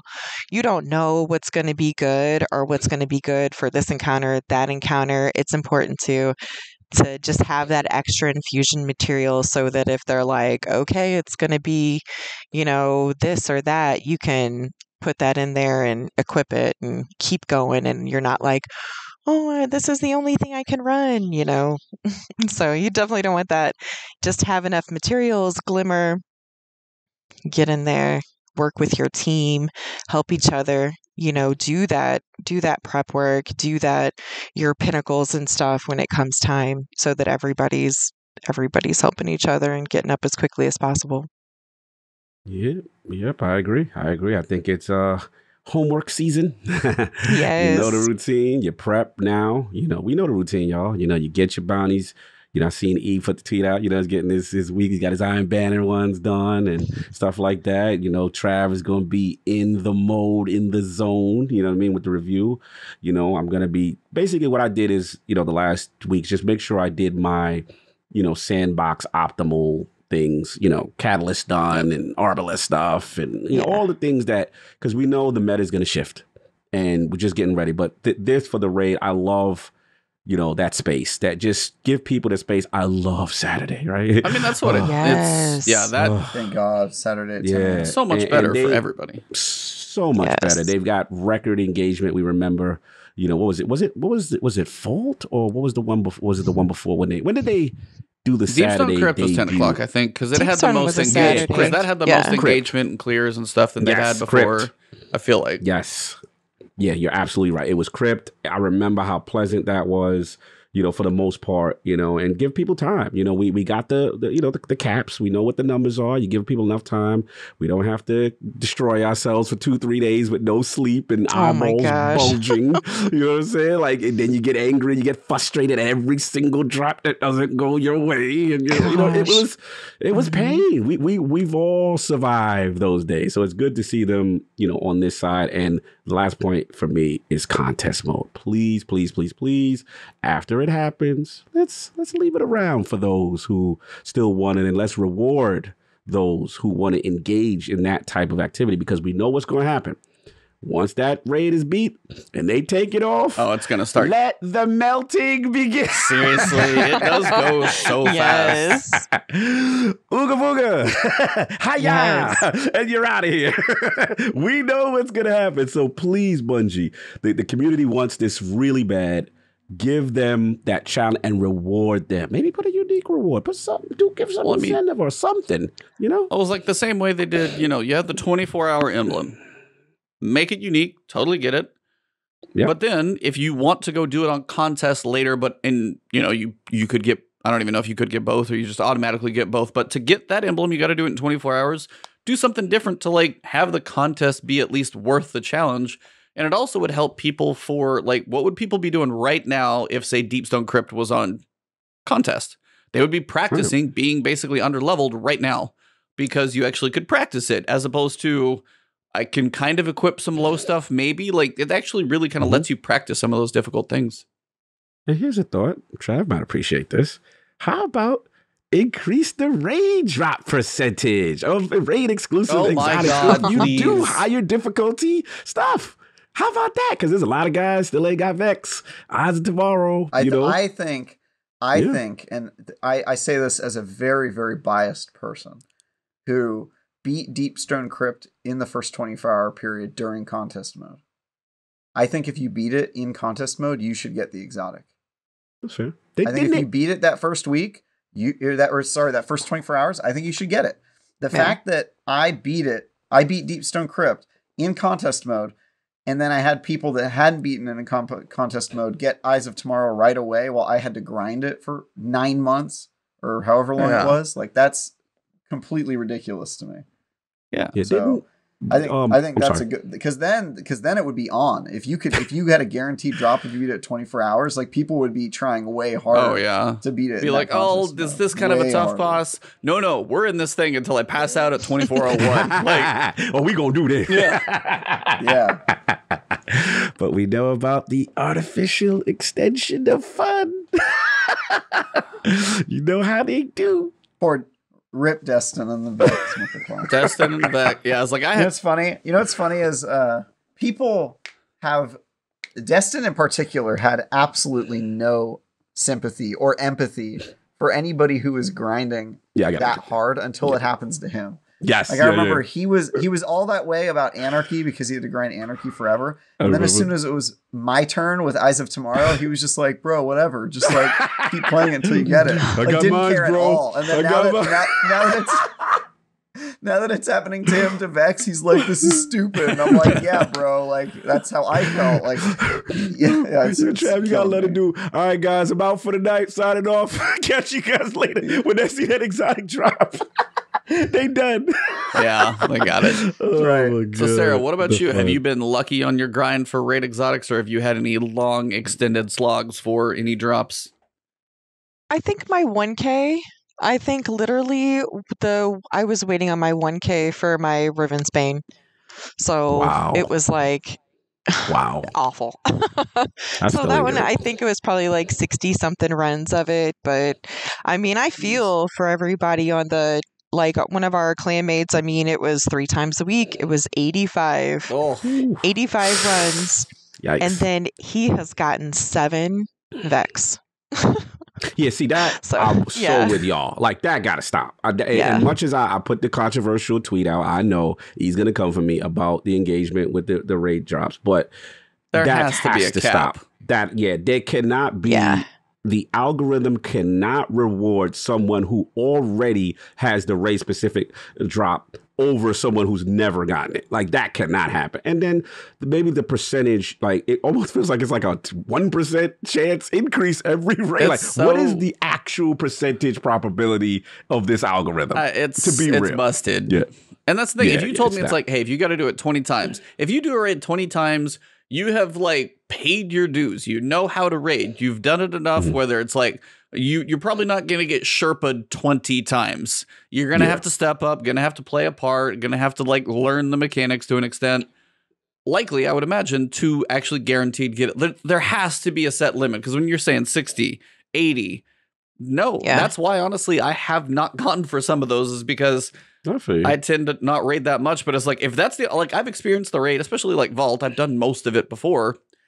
But it's like, if I could be one of those unlucky ones and I'm like, hey, let me do this, and I could be still talking to you guys, I'm like, I'm so tired of this effing raid. I would be so pissed. And that is one of those, I'm like, until there's a wall that I can't actually know I can reach, it's just, it's frustrating to me. Fair enough. See, Cog is empathetic. To a point. You're like, I still want to see you suffer. You have to admit, all right, jokes, I know we're going to move on. There is an envy fun when that drop. Sure. It's a little Vixen, like, it's a little, there's a little bit of when you get it first. When you get it first and nobody else has it, it is kind of like, oh. Thank you, Vixen. I'll just use my Vex. This started in Destiny 1 for me. My buddy had 9 Galahorn before I had 1.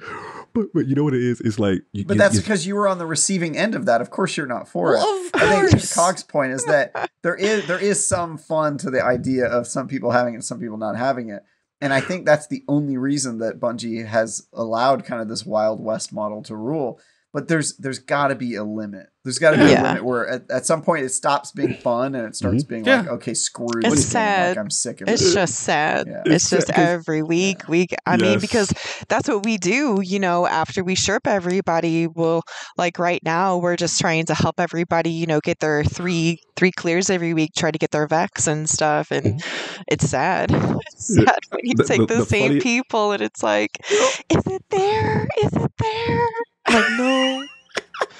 I just think the part is funny where it's the person who does the most work, who's Sherpering, who's got everyone all organized, and then a lot of times it'd be the person who's messing up, who's not doing the account right, the one they brought with them. Yeah, be like, all right, everybody, we're here to Sherpa. Let's get everything done. Cool, I'm running this thing. Cool, you got it today. All right, let's run this thing. Okay, somebody else got it like 5 months later. All right, everybody, if anybody gets it, I'm deleting your account. Like, you lose it at a point. They want to show off. Look, guys, what's that? What's the eyes of tomorrow? What's this yellow thing here? Is this a good gun? Is this good? Is Vex Mythic class? You're like, player 6 has left the game. Yes. All right, guys, go to bed. See you tomorrow. Oh my God. I'm sorry. All right, the toxicity is finished. Yeah. I apologize. Somebody, Chains in chat is saying that they should definitely be RNG. Like, are you saying forever? That's my guy. That's Chains that had the 85 clears and now he has 7 Vexes. That's my guy right there. If you enjoyed the grind to 70, then you are a different person than I am, but more power to you. Final piece besides obviously always go check out the art, go check out the videos of the week. Those are always fun. I just can't play them, obviously, no big deal. Quick clarification before we go. Iron Banner bounties will not be removed at the end of the season. There is one more Iron Banner coming in the final week of the season. And they did say, like, all the seasonal bounties, all the Tangled Shore bounties, those are all going away. Some of the daily bounties from general activities and destinations will be removed, depending on if they're, like, kind of reworking them. So, like, some Drifter bounties, some Gunsmith bounties are getting taken away. So if you are doing bounty prep, do a little review, go look up a video guide. I've got one, but apparently need some tweaks. But if you're going for Iron Banner bounty, they will not drop any higher than 1350. So if you open an Iron Banner bounty, win Witch Queen, you'll get something, but you will not get high-level stuff. There go the hustle. So, if you want to grind out Iron Banner bounties... That's how it should be. Well, I mean, yeah, no, honestly, like, for me, I don't even care about the level because you're going to get so much stuff. If I get, like, 1 or 2 of the new weapons, I'll take it, just because, like, that's why I did them last time. I did them last week. I was like, I haven't played my Warlock, haven't played my Hunter. I played all 3 characters all the way through their bounties. So I was like, I need to use these other 2. So I worked through and I saved them. And then I saw this. And I was like, if nothing else, if I get 1 new Iron Banner weapon, it's something I have early. So that's the only reason. Right. And a little bit of XP if you're doing that. You can decide if bounty hoarding does anything for you. You could probably care very little about it. And you will likely be very fine as well. It just depends on if you want basically a little jump start. That's it. I have 5 weeks, not much else to do, so I am stocking up bounties. But if you have a whole bunch of other stuff to do, like 500 hours in Dying Light 2, for example, you can probably skip the bounty hoarding and still be just fine. Speaking of you, Travis, you said your before the show started, you said your Destiny grind kind of came to an end. What happened? Yes. Yeah, what was that about? Yeah, so I told you guys last week that I was unable to really play Destiny 2 because I refused to give up my streak in Dares of Eternity. Well, I started doing the math. Basically, I knew that I was going to get a Dying Light code early this week. So I was doing the math on doing my 5 runs a day. And I realized that I was basically like 5 or 6 hours of grinding away, which I could have done over the course of like 2 weeks at my current pace. I was 5 or 6 hours of grinding away from just being done. So I used the blessed Martin Luther King Day, where we weren't working, to grind out that. That's how I used my extra day. Wow. I grinded it all out. So I am officially done with Dares of Eternity. I got the catalyst for the Halo pistol, and basically I'm done. Like I've completed the only quest I haven't completed is the quest to get the exotic ship Right. that you get for doing the Hawkmoon quest where you gather the feathers. Same. That's it. Like I think I'm gonna do that like this weekend. But other than that, like I'm done. I've cleared out all my quests. I've gotten all the weapons that I need to get. I have every catalyst in the game completed. Nice. So I'm officially done. And now I can focus on other reviews. I got to review Dying Light 2, which is going to apparently take me 500 hours FML. And then I have to do Crossfire X right before Witch Queen comes out. So yeah, I've got a couple reviews here. But other than that, I'm feeling pretty great because there's nothing worse than having to play Destiny, especially a repetitive activity you aren't enjoying.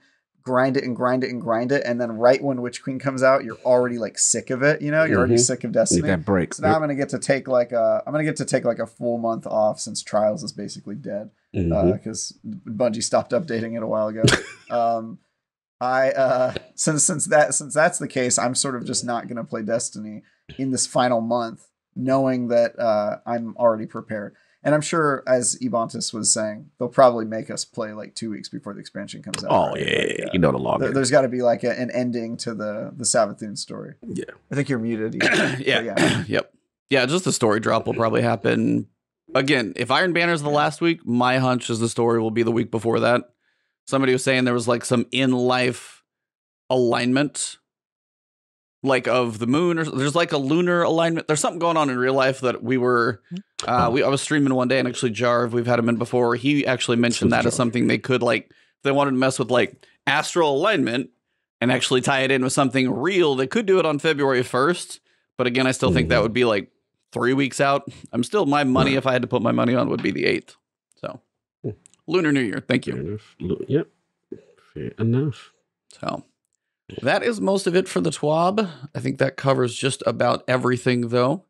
Sarah, I know you've been a little quiet, as we tend to probably talk a lot. But I wanted to ask you, like, what are you going to be? Are you mostly just Sherping at this point? What are you doing between now and launch? Is there any checkboxes you haven't done that you like you got a couple skeletons you need to clean up, or what? Yeah, a little bit. I like to, you know how you'll have like the Europa like destination where you have like 60 out of 60 or whatever it is. Well, I'm trying to get all of that stuff done. So I need to just like get a little bit more Cabal gold and then finish up a few things on my Season of the Hunt. And I just want to make sure that I get all the triumphs done, especially for the things that are going away, like Tangled Shore stuff. So all that sort of, you know, and then of course, yeah, we're really trying to work in some Divinity runs, at least like to pick that up a little bit more, try to help people get their 1Ks, and then of course Vex, try to help some people finish up some raid titles, things like that, before just ladder rating before Witch Queen. Nice. Salute. That's really cool. Love what you're doing in that space. And, you know, I love what you said in reference to, you know, yourself, how you felt, you know, it's kind of like a really rough experience, and be like, you know what, I'm not going to let anybody go through that. I'm going to give them a positive experience for their first time. And it's really cool. It's really cool because so many people are intimidated by raids. And they just don't, they don't want to mess up. They don't feel anybody wants to play with them and run with them. And it's really cool when you have that community and everybody feels welcome. And it's cool to see them get some really cool gear for the first time. And, you know, it's a fun process. Reactions are insane. That's really the best part. I mean, just to hear people just freak out whenever they do get that clear, when they do get their exotic they've been waiting for. But yeah, I mean, you're right. It's a lot of people. Sometimes they've just never even been in a party with 6 people before, you know, and they're nervous and they don't want to mess up and they're scared. And it's like, you don't have to worry about that. You're good. Nice. So it is nice. Yeah. I run with I wanted to say that too. It's not just me and like I love coming out here and talking to you guys and stuff, but I just want to make it clear that it is really like I might be the one here like sitting and talking, but those guys in chat, those are the ones that help me make it happen. You know, my clanmates, when I'm like, hey man, this, so and so needs help, and they just show up. They're amazing. So definitely want to thank my clan for making it happen. Salute. Thanks, guys. Clan. Salute. She's got the love for the V for Vengeance. What's the clan name from? Or who made it? What's the little V story? for V. It's kind of old. It's kind of like an old story, but it was it's just kind of like a long story. So that was like our tag from a D1 clan, and he just kind of defected and kind of went out, and so I salvaged it and kind of changed the name to V for Vengeance instead of what it was, and so we just kind of came back with a vengeance, right, and doing our thing. No messy breakup story, but we're gonna let that go. I'm just joking. We coming back with it. Oh, you want to leave the clan? We coming back with it. Like, I'm gonna beat this thing faster than you did. Love it. Love the petty. Let's go. Yes. Very nice. Very nice. Cog, how much Destiny is in your future before Witch Queen? Very little, but now I gotta go log in for mod components and do homework for that. Oh my god! I got a ton of those. But Mod components you can't do do anything with. You're just weapon parts as your turn in. I meant to say weapon parts. Excuse me. Parts. Sorry, but you're correct. Weapon parts. I got pretty much what I need. I know my clan. Shout out to DJ. Shout out to Forte. They are like, you've got to get your 1K. I've given up. I'm like, look, I'm okay. If it's not meant to be, it's not meant to be. I'm not going crazy. They are like insisted to continue to try to run Riven for me. So maybe, yeah. While you have DJ being talked about, can I call him out on this show? Yes, please. Go for it. I know where this is going. For his mad disrespect. Yes, call him. Get him. This guy was so offended by my opinions last week about of all things to be offended about that I say a lot of things that people disagree with in Destiny, but of all the things to be offended about, my dislike of ammo synths, one of the worst mechanics ever introduced in Destiny. Because of that, this guy ships me 2 enormous boxes of Crayola crayons and tells me to eat them. Okay. So I first of all, it's disturbing that he has my address, but apparently everybody has my address. Thank you for that, E3. Salute to the petty. Thanks for making sure everyone in the world has Salute my address. Salute to them Titan crayons. Good job. ESA. And 2, have you ever shipped crayons? I'm I don't know what that process entails. I'm sorry, what did you just say? Have you ever shipped crayons? Say the last word. Crayons. There you go. All right, cool. Just checking. Oh my God. Here comes the thesaurus over here.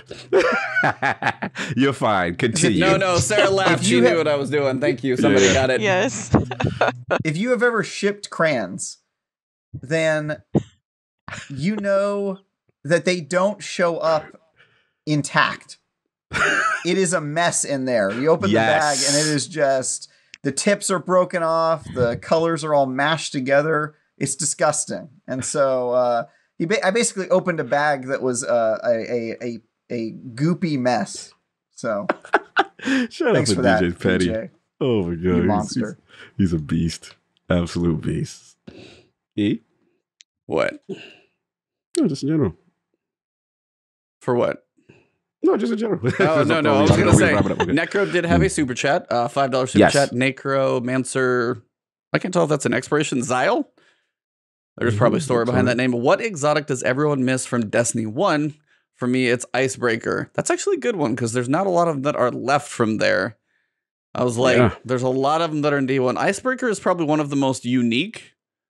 We have... like Zalo Supercell would be another one. It's kind of Risk Runner, but kind of not. What about you guys? Any D1 exotics that we don't have already? Vixen? Touch of Malice. Twilight Garrison. Touch of Malice. Okay, Twilight Garrison. Give Titans back that dash. Especially if they're going to be adding Rift. Titans need that mobility to compete in Rift 100%. What? Because they have the least mobility right now. What did you hear that they might bring back Rift? It's in their Oh plan. no, they've actually mentioned. Yeah, they mentioned Have Rift they? is one of the Yeah, game modes it's that's coming supposed to back. come back during Witch Queen, plus 2 other modes. Wow. If Are you Joe serious? Blackburn's tweet dissertation about PvP was a thing, it's somewhere in Mhm. that old tweet from Joe, of which somebody might have it saved somewhere, but it is one of those. Yeah, they mentioned 2 modes that aren't announced because it's all this rework for PvP, but Rift was one that is theoretically supposed to be this year. That's so much fun. It's So- the same thing. Same Yeah, time they and mentioned I like the loved- cadence of the maps that are coming out. Yeah. Mhm. I loved that mode, but I feel like in D2, Titans are at a huge disadvantage as the carrier. And I was a really, really good carrier in Rift as a Titan in D1. And so part of the reason I was able to dash around corners and beat people at that game was I just had Twilight Garrison on lock just constantly. Absolutely. So I remember. yeah.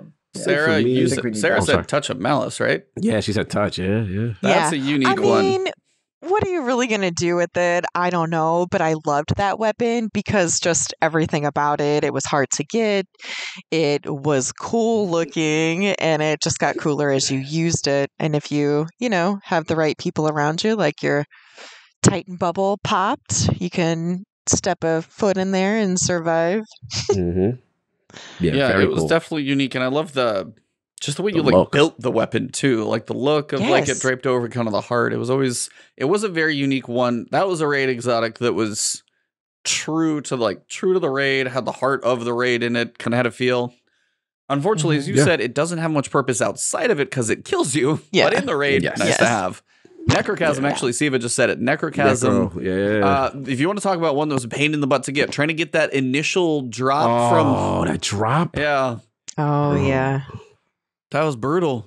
That took That was me a brutal. long time to get Necrochasm. I do Yeah. remember that grind. I do remember. Talaylock's another one, even though I didn't play a Warlock. Oh, I love Talaylock. Because I it would forgot give about that. because everybody was like, oh, it sucks to sit here and wait on your, to resurrect again and can't do anything with it. And now you're just like, guess what? I have a beast gun if I don't use my super the entire time. Like, that was I like that twist, some of Yeah, those I did choices they like made. that. And As the soon only as you drop- said it, too, like I remembered exactly what it sounded like. It was yeah. so distinct. I remember the only one I want, but I don't. It doesn't have any functionality. It wouldn't have any functionality if it came back from an exotic armor standpoint. But I just love the way was it Helm of it most like what's the the Warlock one that rezzed you that had the wings. Oh man, I'm blanking. well, they can't bring that one back because that It's not Helm super's of- gone. Yeah, Yeah. because it basically helped fast res people in trials. It did a little extra. Yeah. Well, what is the name of that? It was so cool looking, and you had the little wings. Warlocks, I know what I'm talking about. What was the name of that Hold on, exotic from D1? I'm looking. Oh, I can missing see it Phoenix something? too. What was it? Phoenix something? Light Beyond Nemesis? Like that sounds about right. Something like that. I'm trying to look. I just love the way it looked. Yeah, it's cool- got one of like the the coolest- wings down the sides. Yeah, Yeah. One of the Yeah. coolest Warlock exotic helmets. I just love the way it looked. That's all. But Light was- Beyond Nemesis. Yeah, E-Rock said. Yeah, it is Light Beyond Nemesis. Yeah, I knew it was light something. Yep. No doubt. Red Death. Yeah, we got basically Crimson Red as Death would be great. Red Death as a Yeah. pulse would be nice because I don't always like Mhm. Crimson. Crimson's not bad in PvP, but yeah, for Mhm. PvE, I would love the range of a pulse with that healing capability would be nice. Thank you, Teddy. Do you guys Appreciate think class exclusive weapons was a good idea? Yeah, I'd love to see those. Something to set them Mm. apart. I worry about the the already completely imbalanced sandbox. Yeah, I'm probably on the Ooh, other side that's of it. true. Yeah, I'm probably on the other side of it, just only because they changed the sandbox so much. You know what I mean? But Yeah. I mean, it was cool. Like I will what if one of those exotics is really good? Yeah, Then yeah, yeah. it's always cool when it gives a low usage class a lot of functionality, but then you Yeah. kind of crutch on that exotic for said class you don't Well, really I mean, that's use what unless a you lot have- of exotics yeah. do in theory, is Yeah. they make a lot Yeah. of like, hey, this isn't that great. Let's find a way to make people use it with, I mean, if they Yeah. push you into something and it gets better. I don't know. I would like the idea of the classes to have more identity than they do, Okay. just in general because right now it's like everybody gets the same armor. Everybody uses the same weapons. There's not a whole lot of exclusivity besides, yes, you have abilities and supers. I get that. But it was like most of your gear is not exclusive. Like the armor is Well, armor. the armor is all completely different, isn't it? Well, it is, but it was like the functionality is the exact same. Like the functionality of the armor is the same, but in the weapons, I think it would be cool to. Yeah, we are going to get unique spears. That is true. The glaive. I think there's going to be unique versions of those, maybe looks or something. So we'll get our each versions of those. Yep. Cool. Well, I don't have a whole lot else. It's always one of these things that I'm like, hey, is it going to be a spicy one? And then we finally get to the end. I'm like, it was kind of spicy. Not too bad, though.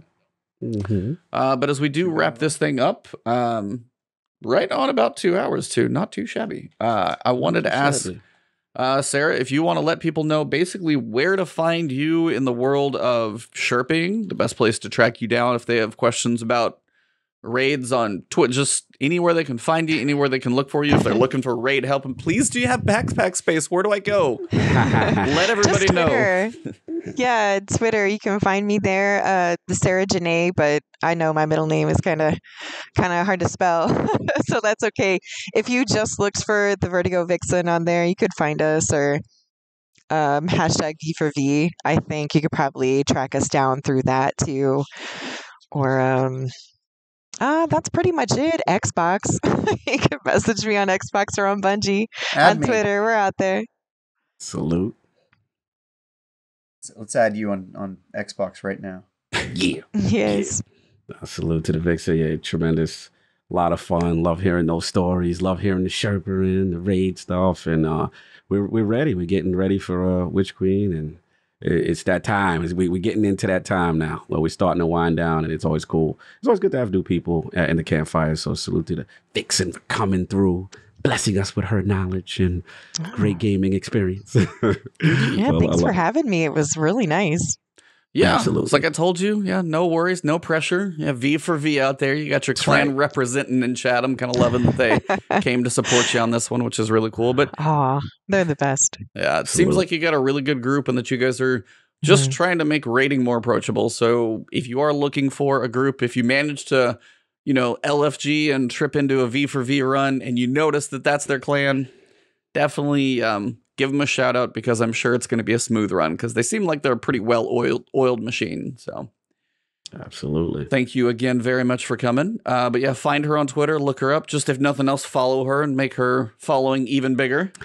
Travis. Yes, it's me. Hey. The VertigoVixen on Xbox. You just got like 600 more friend requests, by the way. So there you go. Let's get it. Travis, what do you got?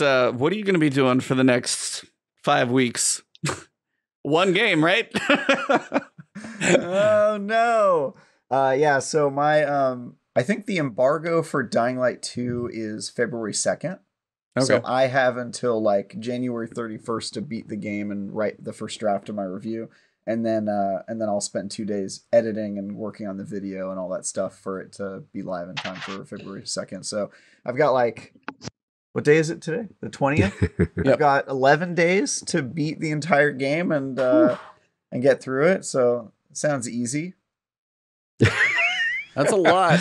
80 hours and that's like 10 hours a day, man. Yeah. Shut up, guys. Like, don't up. Don't tell me those words. Don't remind me. So I'll be doing that. But yeah, you can follow me on Twitter at TyGuyTravis if you want. You can read all of my stuff I'm doing for IGN on IGN.com. And I also do a show on Sunday mornings at 8 a.m. Pacific with some industry vets at Seasoned Gaming. This week, I'm sure it will be a spicy episode, as we will be talking about the Activision Blizzard acquisition. It will not be as insane as Lord Cognito's show is sure to be, but I also expect it will be a little bit more level-headed, a little bit less of a fight, a food fight, as it might be over at Iron Lord. So you should watch both of our shows, really. Yes. Also, you should join me in purchasing a cheetah-themed shaker.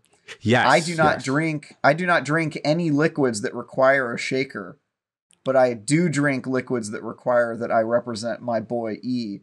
The more aggressive logo, by the way, was intentional to reflect the fact that we got E real angry and heated on last week's episode for the first time ever. So now he's got an angry cheetah to represent his new persona online. So pretty great. And with that, McClunky, Lord Cognito, what do you got going on? Yo, again, salute to the Vixen. Fun show. Salute to everybody that pulled up in the chat. It's good to see everybody, see the clan repping the Vengeance clan out here. I like it.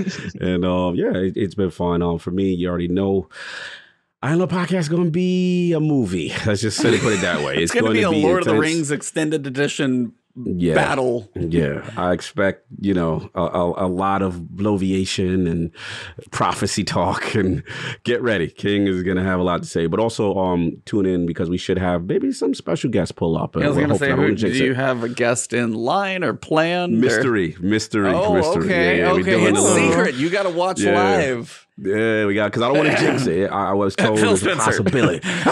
Phil's coming to talk about his desire to be on Iron Lord's podcast. Oh my God. All jokes aside, check us out. That'll be Sunday, 1 p.m. Eastern, Iron Lord's podcast. And salute to Define Duke, my boy, Mr. Batty Plays.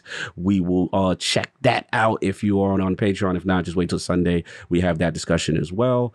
And everybody, good to see everybody. Like a lot of people in the chat tonight. Wow, this was kind of really cool to see everybody come out and support us. And I want to thank Trav again for coming through. You know what I'm saying? I know wasn't feeling too well, and just to see him and the energy he brings, it always makes the show better. But Father Carr gonna be like, rest up after the damn show. But anyway, E, what you got? And a salute to E, man. I was proud of you, bro. I love to see your progression. I love to see what's going on with you with the sub count, and as well as all the blessings you're getting right now. And it's cool to see my man with the Cheetah Cup. And also, hit some IGN articles for my man Trav. He's working really hard. Please support the articles. These guys, he out here doing Nerf Legends. Yeah, he made it through Nerf Legends so he can do the review for Witch Queen. He went through that. That's right. Went through the trenches. That's right. Mm-hmm. That was actually part of my contract. They were like, if you will review all of the worst games of 2021, we'll let you review the one game you want to play in 2022. Also, we didn't even get to talk about my tweet this week. Oh yeah, my God. It was viral. My insane like I thought tweet. I've had big tweets, and I saw the numbers. I was like, "Holy sh!"